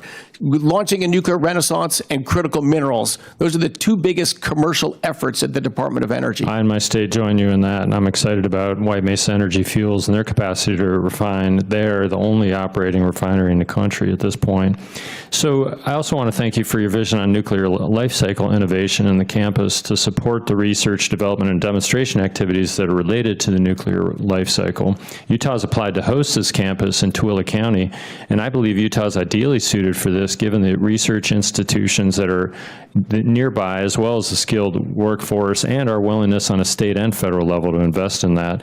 Can you provide us with an update on the process of establishing the Nuclear Life Cycle Innovation Campus? Yes, the quick background, the U.S. made a commitment that the federal government would take spent fuel from reactors, and we were supposed to have done this almost 30 years ago. And we did it, I think, in the wrong way by imposing it on the state of Nevada, for example. It's going to be here. You have to accept that. As you know, we've gone a very different direction and said who wants to host this full fuel cycle, nuclear life cycle innovation campuses. 28 states responded. That just warms my heart. Like, this is a win. The nuclear renaissance is real. There's a lot of jobs and technology that are coming from it. It's a process going on. I think we already did leak that Utah's application was particularly outstanding. I hope so. Utah, the people, the government, the business climate, the land, the public support, pretty tremendous state for the future of the nuclear renaissance. And obviously we're working right now with Utah to see if we can finalize an agreement to work together for one of these nuclear life cycle innovation campuses. So I don't know what's going to happen with that, but I can say without reservation, Utah will be a major player in the future of nuclear energy, in the future of geothermal energy, in the future of oil production, the future of gas production, the future of coal production. Utah is a energy powerhouse. We're within all those levels of state legislative and governor. The bodies are very invested in that. My last question is the Utah is key to unlocking the nuclear fusion energy efforts. With the materia and beryllium mine at Spore Mountain, a site near Delta, commercial fusion companies are projecting that they'll be able to deliver electrons in early 2030. How is DOE supporting that timeline? We are all in on fusion. We just released our roadmap to fusion in America. It's a combined effort between our national labs and our research and a growing number of commercial companies and commercial capital. We are all in to bring fusion electrons to the grid as fast as we can. Thank you, Mr. Secretary. Gentleman's Thank you, time Mr. is Chair. expired. Thank you very much. I'd like to recognize a gentleman from Virginia, Mr. Subramanian. Thank you, Mr. Chair, and thank you, Mr. Secretary, for joining us today. I appreciate the time. So I'm going to bring up a little bit of old news, but you tweeted in March that the U.S. Navy had successfully escorted an oil tanker through the Strait of Hormuz to ensure oil remains flowing to the global markets. Was that true? No, that was an error. It was not tweeted by me, but it was by my team that misunderstood something I said, but I take responsibility for it. What did you say to the team that they misunderstood? I gave a talk in Colorado about the state of energy and what was going on in the Strait of Hormuz. I said we will restore flows of oil to the Strait of Hormuz using the U.S. Navy if necessary. Makes this honest mistake. But the reason I bring that up is because yesterday you just said that in the Strait of Hormuz, traffic was rising very meaningfully. Is that true? And what does meaningfully mean to you? That is true. We are not talking overly about it, but this is using the U.S. military to increase flows of oil out of the Strait of Hormuz, and things are going well. I'd like to talk a little bit more detail, though, at least more than the word meaningfully. Like, what would you consider meaningful? Like, are we talking about many ships? Are we talking about one ship? Because the IMF Port Watch seems to indicate that it hasn't actually increased meaningfully. That would be incorrect. That data would be incorrect. Okay, so you have you have data that shows that there's been a significant increase in the number of ships going through the Strait of Hormuz that would supply the rest of the world with oil. That's correct. And these are not Iranian ships. These are ships that would supply us and our allies with oil. But you can't go into detail about exactly how many or what meaningfully means. Is that correct? That's correct. Okay. And then you also said that gas under $3 a gallon may not happen until next year. Do you still stand by that statement?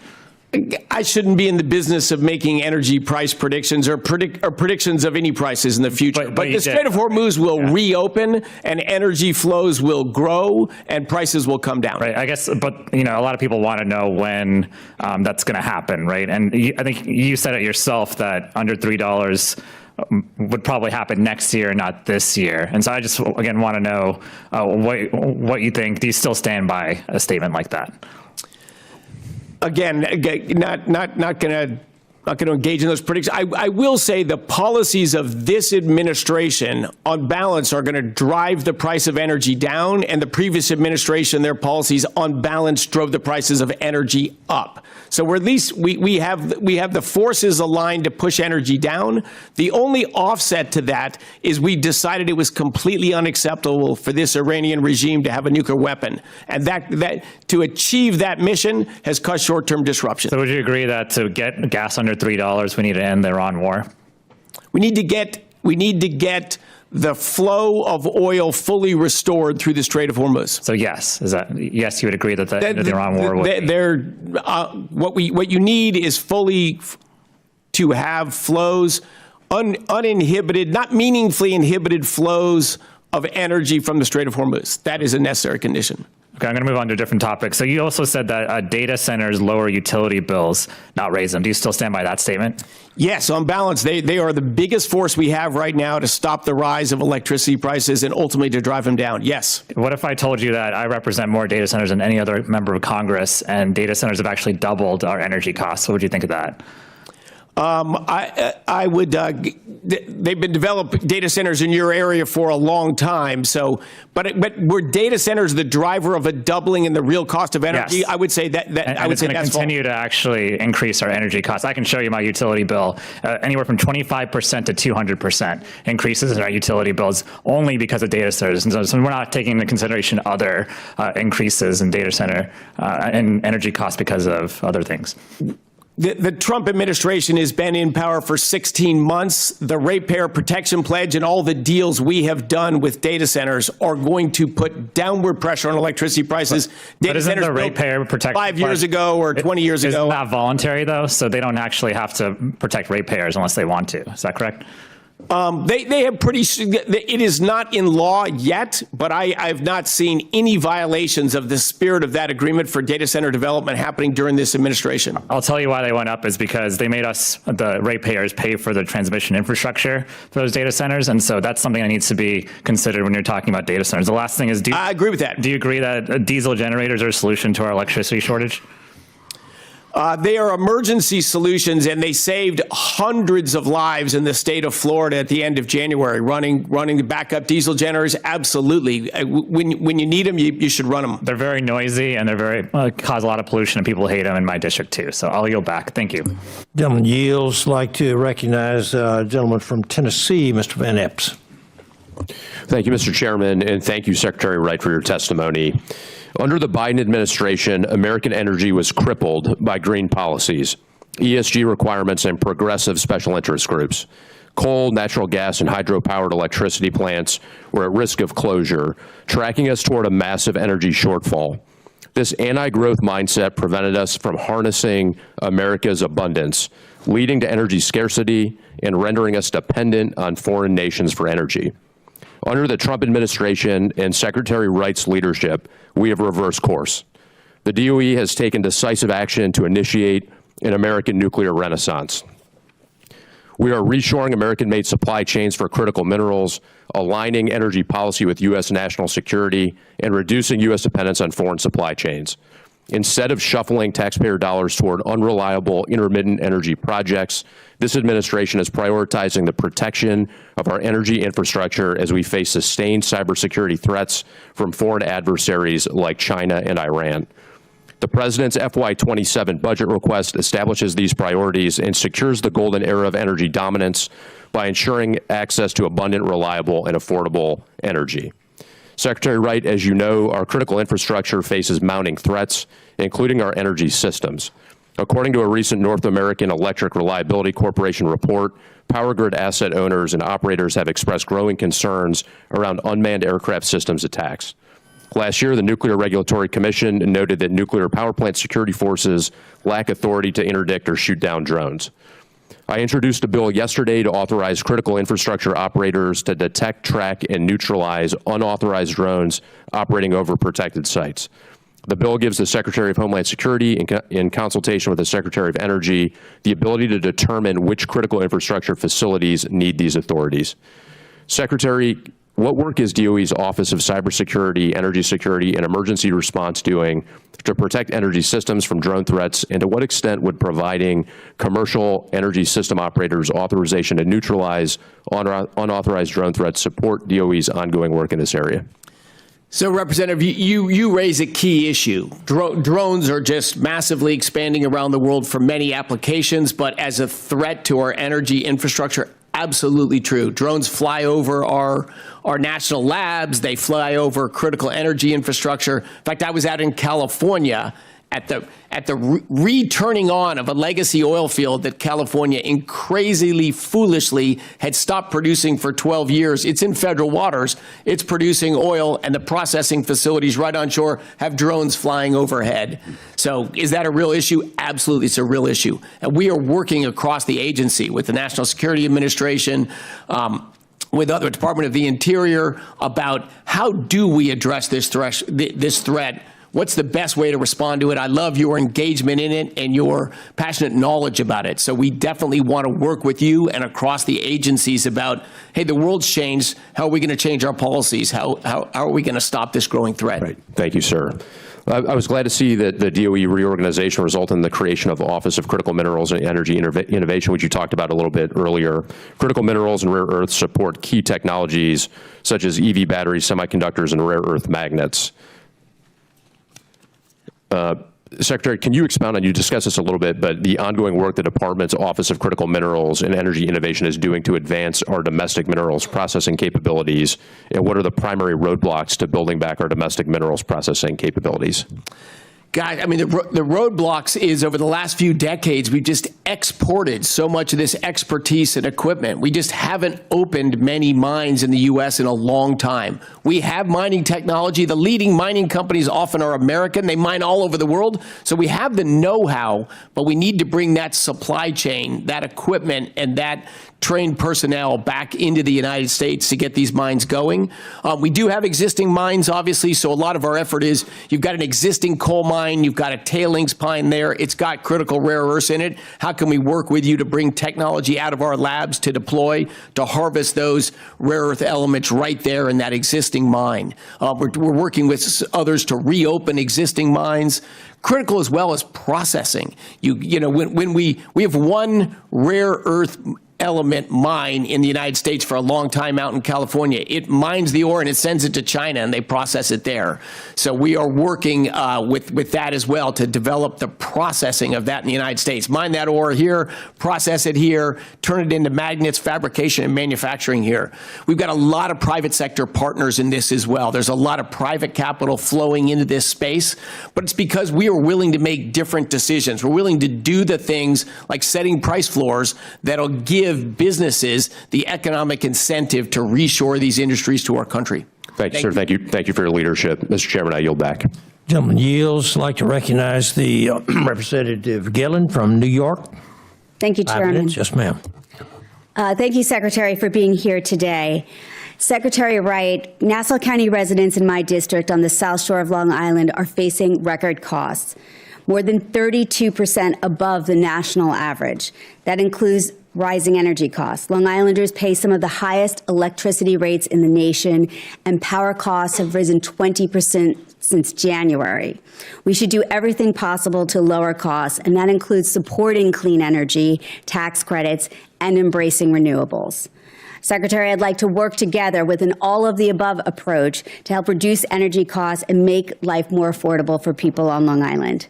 And for this reason, like you, I support the Nessie natural gas pipeline project to increase energy supply and drive down costs in my district. Secretary Wright, what kind of cost savings can Nassau County and Long Island families expect to see from this project? And can you confirm on the record when they'll see them?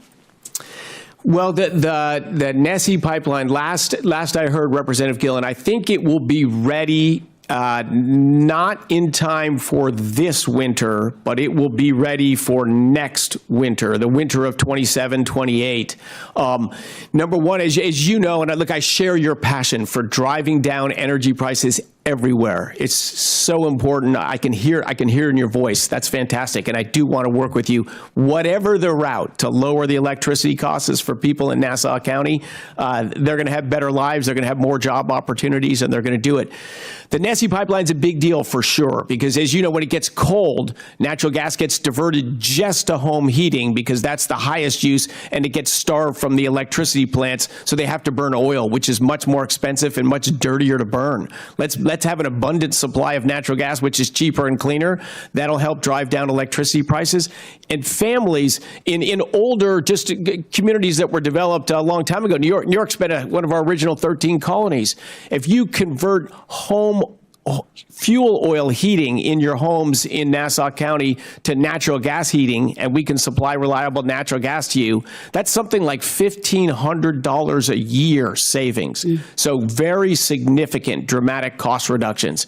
I will tell you, President Trump, myself, and the administration, we want to drive energy costs down everywhere we can, all 50 states. And I have worked probably at least as much of my time in Democrat governed states as Republican governed states. frankly, I don't care. I'm here for all 340 million Americans, and I share your passion. Thank you. Well, I do believe bringing back some of those green energy rebates will also help drive down costs as well.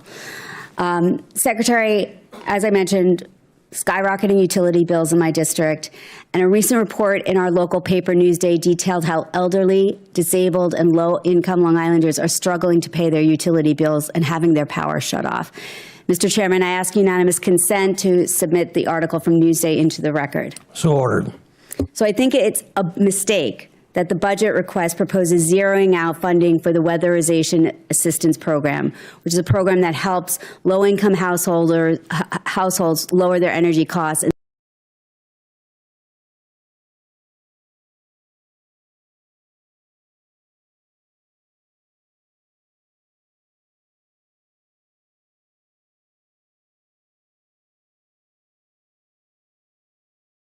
saves them 20% a year in New York.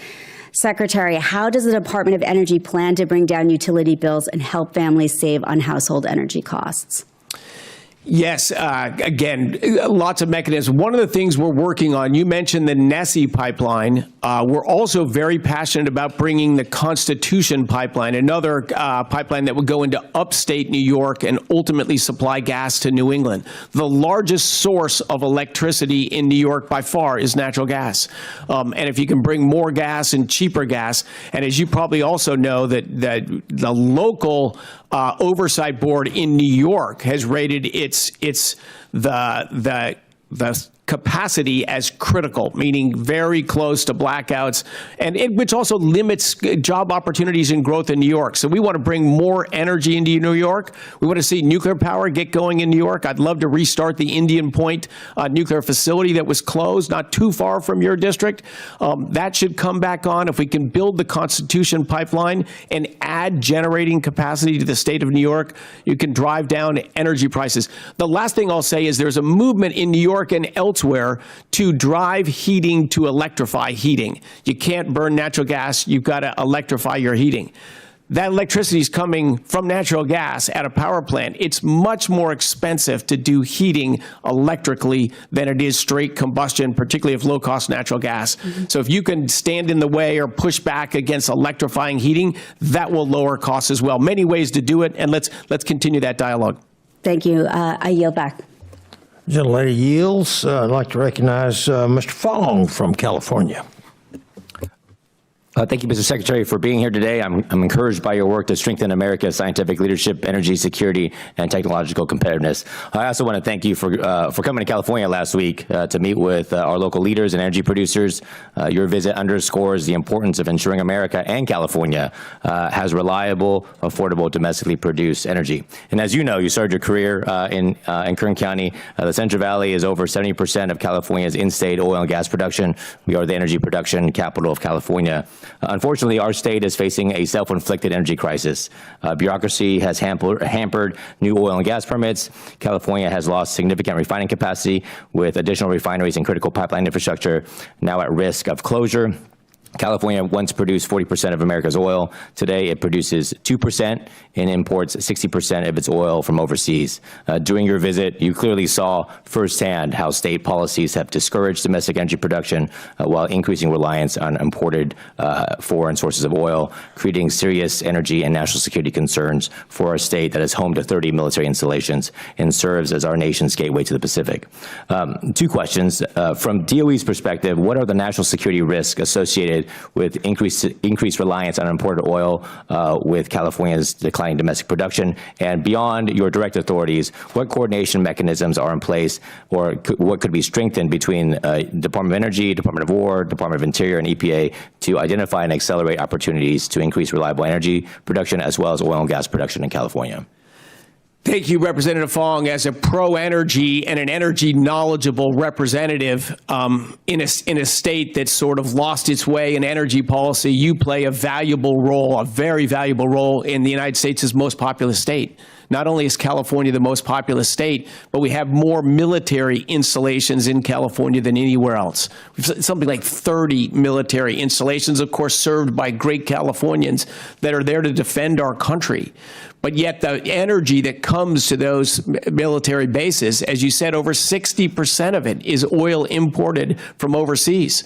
Only a tiny percent from California. California has resisted pipeline interconnection with the rest of the country. Its other supply of oil is oil coming down from Alaska. That's American oil and coming down our own coastline. I feel much better about that. But the oil that's coming from the Middle East, that's coming from Asia, I mean, who's our greatest geopolitical foe these days, right? God bless, we never go to war, never have conflict with China, but that's our greatest risk, our greatest threat. And the supply chain for California in our military bases comes from Asia. That is clearly risky. And then, of course, think of our forward bases in Hawaii and Guam and throughout the South Pacific. We supply those right now directly from Asia, from foreign suppliers. California has incredible energy resources underground and incredibly energy-savvy people, capital. It was an energy powerhouse. If we can restore that, not only can we supply secure energy to our 30 bases in California, we can supply Hawaii and Guam and our forward bases in Asia from California. That's the way it should be done. That's the way it should be done. If you believe in American security, American affordability, and higher standards of living for the Americans living in California. So as you and Secretary Burgum work through the National Energy Dominance Council to advance policies and projects that increase domestic oil and gas production and expand reliable baseload power generation, what steps is the Department of Energy taking today or to ensure the necessary support infrastructure is in place? Specifically, how is the DOE addressing grid capacity, transmission pipelines, refining capacity, and other critical energy infrastructure so that future energy production can be brought online efficiently, reliably, and securely, particularly in states like California, where infrastructure constraints are increasingly limiting energy production, investment, and development? Yeah, so we are in dialogue with many businesses in California. Our Energy Dominance Financing Office, a loan program, it is there to provide capital for people that are going to build energy infrastructure, that are going to increase supply and lower prices and increase security. So again, that's all 50 states. We'll do that anywhere and everywhere. Unfortunately, as you know, the business climate to build real infrastructure in California is very difficult. And boy, I often wonder the net result of that. I lived in 19 years in the state of California, just spectacular state, great people, great everything, but it has the highest adjusted poverty rate of any state in the nation. To me, that's how you can see the ruinous, expensive energy policies. They just flow downhill and they export businesses. They raise costs for consumers, but they reduce jobs, particularly for low to moderate income workers. So getting your energy system right is just essential to your economy, particularly for the lower half of the economic spectrum in your state. Thank you for fighting tirelessly for that. We're partners forever on that. Thank you. Well, I thank you for your leadership. I look forward to the continued partnership to help California solve our state's energy crisis. And with that, I yield back. Gentleman yields. I'd like to recognize Mr. Whitesides from California for 5 minutes. Thank you. Thank you, Mr. Chairman. Secretary Wright, let's start with some common ground. I'm over here. Sorry. Hi. As electricity demand surges, the fastest way to expand capacity is getting more out of the transmission system that we've already built. Reconductoring existing lines with advanced conductors increases capacity, improves reliability, and in wildfire-prone districts like mine, reduces fire risk. While these projects make long-term economic sense, upfront costs remain a barrier for utilities. Would you support additional tax incentives for advanced conductor technologies to help utilities move these projects forward faster? And what does Congress need to do to clear the remaining obstacles? So I get devil's in the details on the policy, so I probably should be cautious on that, but I love in principle what you're saying. I absolutely believe reconductoring is a great way where you've already got right of way, you've already got lines to increase throughput and capacity on that. It is one of the larger things we are lending money from our Energy Dominance Financing Office to do, reconductoring. Great. So I agree with you 100%. That's a good investment in energy infrastructure. Okay, I want to turn to, great, and we've got a bill on that. Look forward to working with you on that. Turning to hydrogen, I'm disappointed by the decision to cancel the Arches Hydrogen Hub, despite independent technical reviews ranking it as the highest scoring proposal nationwide.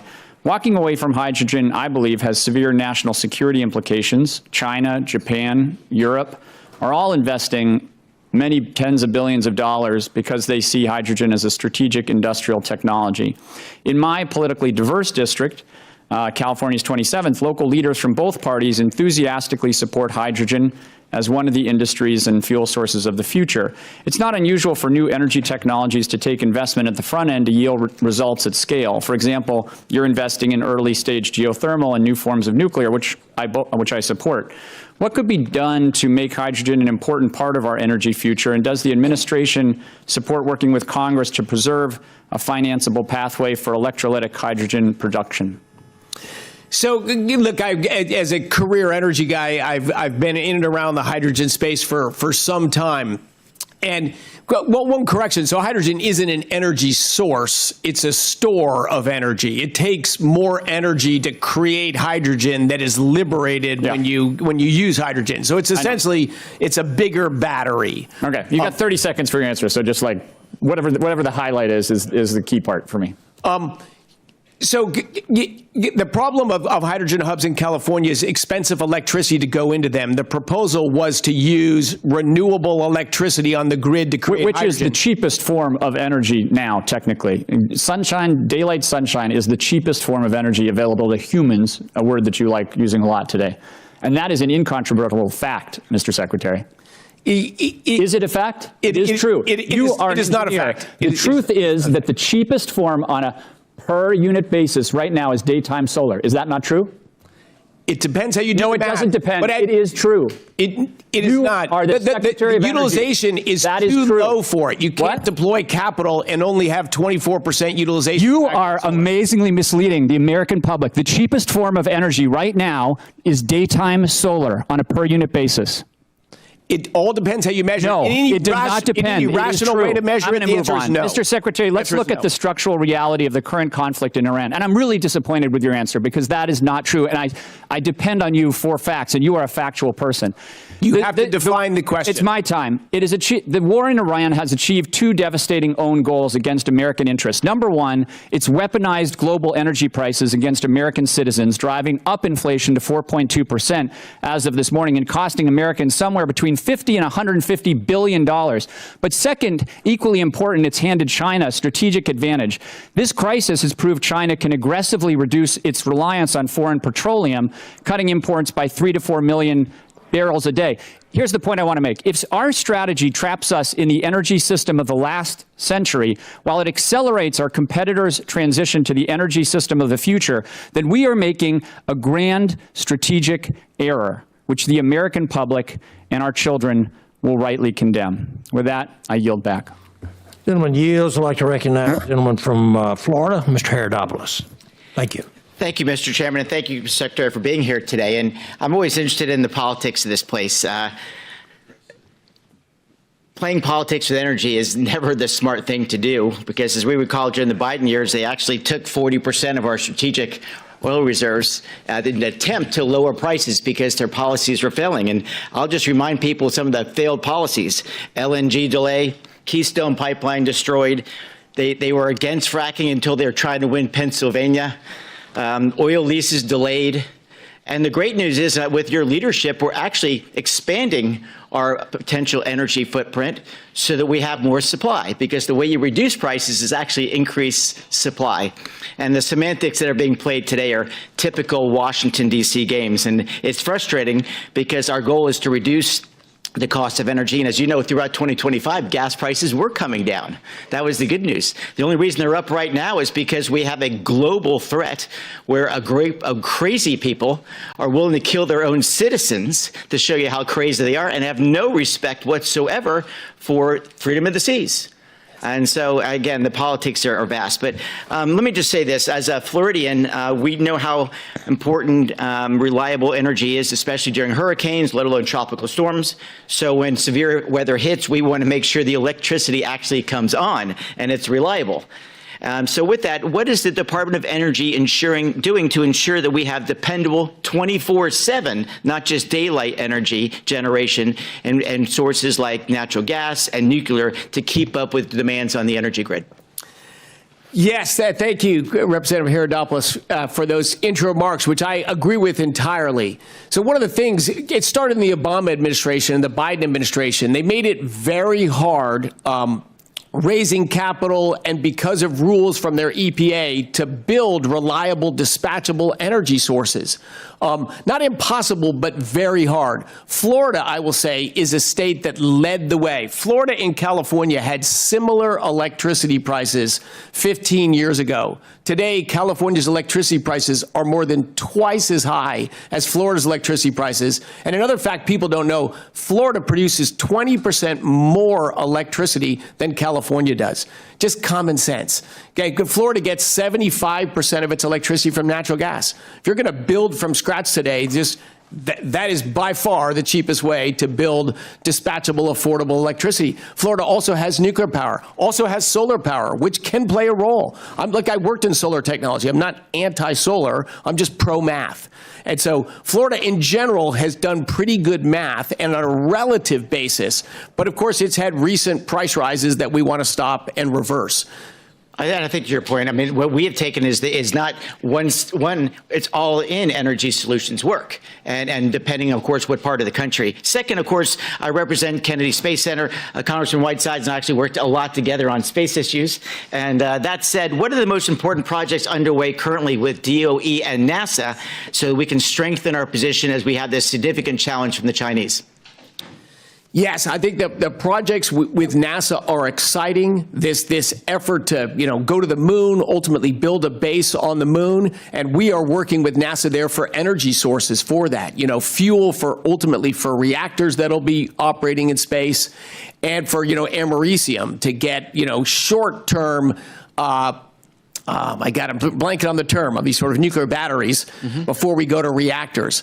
But you're right, exploring, being a leader in space, being a leader on not just in Earth orbit, but in far space, it's not only great for American science, innovation, and American spirit, but it'll matter for national defense as well.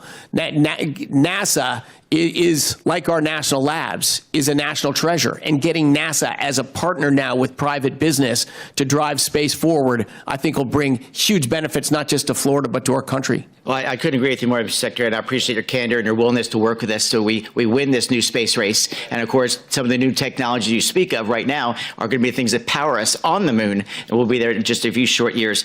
Mr. Chairman, I do have a couple of additions that I'm going to add for the Secretary can answer a little bit later on the record, talking about some issues that are important to our community. And I'll just also mention that, again, the politics there is always interesting.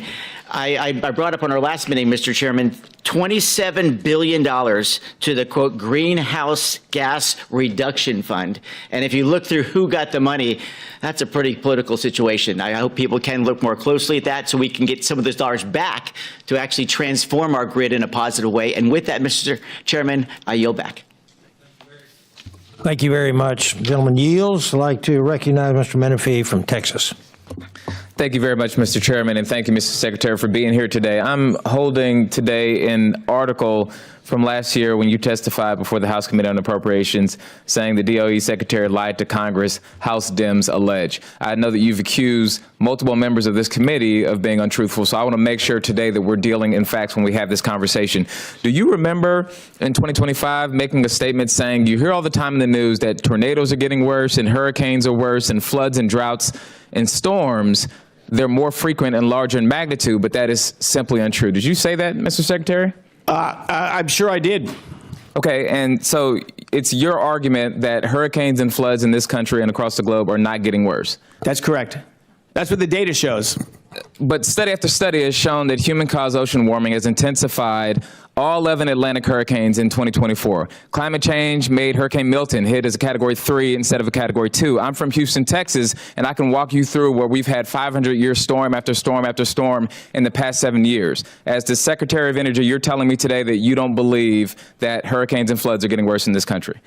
They just simply aren't. I published that data and stuff written by me. It's in the Intergovernmental Panel on Climate Change reports. Look at the U.S. hurricane data. We have 125 years of data, no increase in hurricanes, no increase in the average intensity of hurricanes. What you're talking about is these attribution studies, which are just non-scientific. These are things that could happen. Yes, I want to extend a personal invite to you to come down to Houston, Texas, and to tell the families of the folks who are victims of Hurricane Harvey and the other major storms where flooding hit Houston in a way they had never hit it before, that these floods and hurricanes are not getting worse. Mr. Secretary, I believe you said before, you testified earlier this year that one of the things I do not want to shrink is the investment in basic science because only governments can do that kind of work. Do you remember saying that? Absolutely. Houston has flooded catastrophically. Repeatedly. Hurricane Harvey in 2017 killed 36 people in Harris County, my county, but more than 100 across the Gulf Coast, and it caused $125 billion in damage. So that would make it one of the most expensive storms in American history. The research that helps us understand why storms like Harvey are getting worse and how communities can prepare lives at the DOE in the Office of Biological and Environmental Research, known as BER. That funds the science that models how storm systems intensify and develop actionable predictions of extreme weather, which is how a city like Houston knows where to build its flood barriers and how to harden its infrastructure. Your requested fiscal year 2027 budget cuts that department by 54%. From $854 million to $396 million. That's about $450 million gone. So you believe, and you have stated publicly and testified that you want to fund this research, and we should not be cutting this research because only governments can do that. But BER is exactly that kind of long-term investment. So how does cutting it by more than half align with that commitment? Our proposed science budget for this year is actually up slightly from what we proposed last year. So we're not cutting our research on science. But of course, you move where dollars get the greatest bang for the buck. With AI, a big thing is of our Genesis mission, we're going to get massively improved ability to track further ahead where hurricanes are going, where weather systems are going. We have enormous money and research going in to get better at understanding these disasters. Mr. Secretary, that may have been the answer to some question, but it was not the answer to my question. I'm asking you specifically, does your proposed budget that you sent to House Appropriations cut BER funding by 54%? It does. I mentioned that. I said our total investment in science, you have to prioritize where to allocate dollars. I'd like to invite you to Houston and explain to people in the Houston area how a supercomputer can ensure that a family in Houston is protected from the next Hurricane Harvey. Let's move on. This is not abstract. The House Appropriations Committee already rejected your BER cut, and they funded it at $800 million. So that's $404 million more than what your agency requested. So Congress is telling you that this cut is wrong. You said you want to work with Congress on these budget levels. Will you commit today to supporting the House Appropriations level for BER? Absolutely. Fantastic. I want to talk a little bit about grid security. We have a distinct history with that in the state of Texas because Texans understand what grid failure can mean better than almost anyone. In February 2021, Winter Storm Uri killed at least 245 people in Texas and caused an estimated $195 billion in damage. Now, I know that ERCOT is a separate grid system than the rest of the nation, but there is research that is shared that is important. That grid failure drove those deaths and was a direct result of infrastructure that was not prepared for the stress that it faced. Your own testimony that you provided to us here today says the national grid is experiencing increased strain because of retirements of existing generation, data centers, and advanced manufacturing. Those are your words, Secretary. And yet your fiscal year 2027 budget cuts the Office of Cybersecurity, Energy Security, and Emergency Response, CSER, by $30 million. The House Appropriations Committee again rejected your cut and said CSER should stay flat at $190 million. Gentleman's time's expired. Thank you, Mr. Speaker. I yield back. Okay. I'd like to recognize the gentleman from North Carolina, Mr. Harrigan. Well, thank you, Mr. Chairman. And Mr. Secretary, thanks for being here today. Thanks for your testimony. And thank you for the tireless work that you have been doing to create more electrons across our country at a more affordable rate for American families. I truly appreciate it. My constituents appreciate it. And along those lines of effort, I have a couple quick questions for you. The first is, how important are investment tax credits and qualified process expenditures, ITCs and QPEs? How important are those for the development of new nuclear power? I think they will be very important for the development of new nuclear power. I've been a lifelong fan of nuclear, came out of the gates in the 1950s strong. We built a lot of nuclear in the United States at good economics.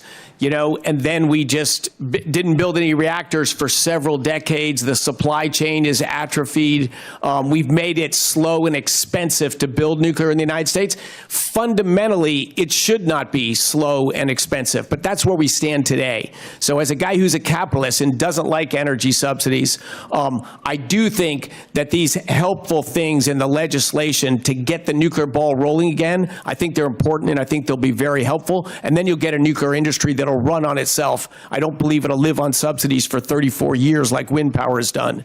We need 5 to 10 years to get that nuclear ball rolling. Absolutely. I totally agree with you. And when utilities construct these new nuclear power plants of whatever variation or generation they might be, how important is it to actually minimize the rate impacts on consumers while still bringing the reliable new energy online?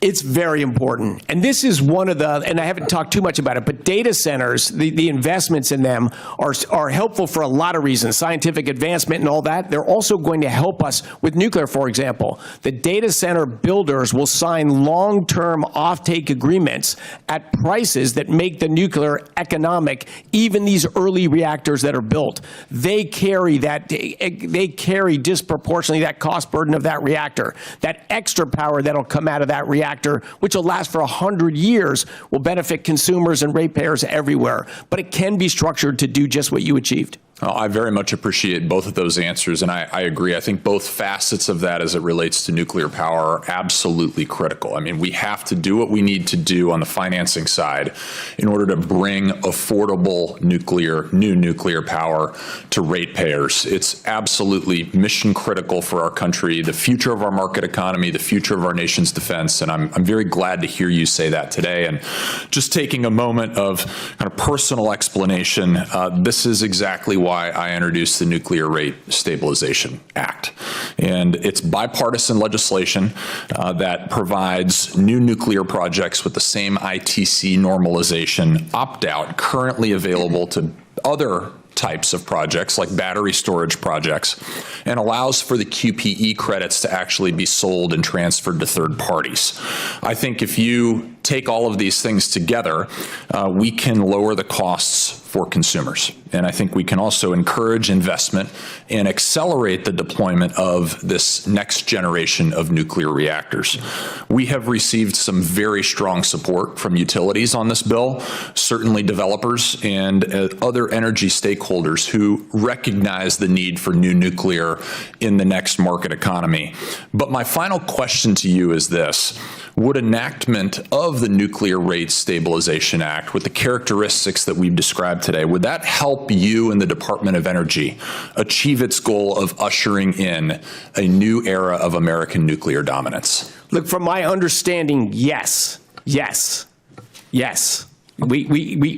need help to launch this renaissance. In the long term, we will not need help, but to get the ball moving, and the specific provisions you mentioned, very helpful in launching nuclear renaissance. Well, myself and my office very much look forward to working with you on making this piece of legislation a reality. Thank you for all of your leadership efforts as it comes to new nuclear across our great nation. And with that, Mr. Chairman, I yield back. Thank you. Gentleman yields, and I'd like to recognize the gentleman from Illinois, Mr. Foster. Thank you, Mr. Chair, and to our witness. I'd just like to try to clear a few things up. Earlier, you expressed enthusiasm for the concept of repurposing naval reactors past their end of life for the purpose of commercial power generation. This sort of startles me because these things are not designed to be refueled. They're, sub-reactors are in the range of 50 megawatts. megawatts, which is not a huge amount of power. It seems like as a businessman, this is something you should be able to immediately dismiss. So my question is, could you provide a rough estimate, for the record, provide a rough estimate of the dollars per kilowatt hour levelized cost of electricity for reusing reactors? You don't have to respond. Just yes, would you commit to doing that? You don't have to put. I've never looked at the issue before, but don't sure put a lot of work into it. But I know where you're going. You could rapidly conclude this is not a sensible concept. Let's see. You've also eliminated a large fraction of your scientific advisory committees. So how do you decide, for example, how to split your investment between, say, inertial confinement fusion and magnetic confinement fusion without that expertise? People have spent their careers doing this, getting together in committees and actually looking at the hard issues for each of these technologies. How do you sensibly spend the taxpayers' money after having eliminated that expertise from your advisory councils? I'm not sure exactly what you're referring to there. We engage with the fusion expertise in our administration. BSAC, HEPAP, all of the advisory councils are some of them that were eliminated, as a part of a general rejection of expertise across the administration, frankly. So how do you operate and make these crucial decisions? Because, if you put a bunch of money into things that are not going to work, either commercially or even scientifically, you're wasting taxpayer money. And what source of expertise do you go different than the advisory committees that used to exist? We get input on fusion energy from the fusion scientists across our labs, in academia, in the commercial world, within the Department of Energy. I don't think we've had any reduction of input. In fact, our engagement and interest in fusion, I would say we probably have more voices, more active dialogue about fusion than the DOE than previous. So you have no process that I perceive. It just seems like it's all, you announce a bunch of projects without the sort of independent set of eyes on this. Related to that, it's my understanding that one of the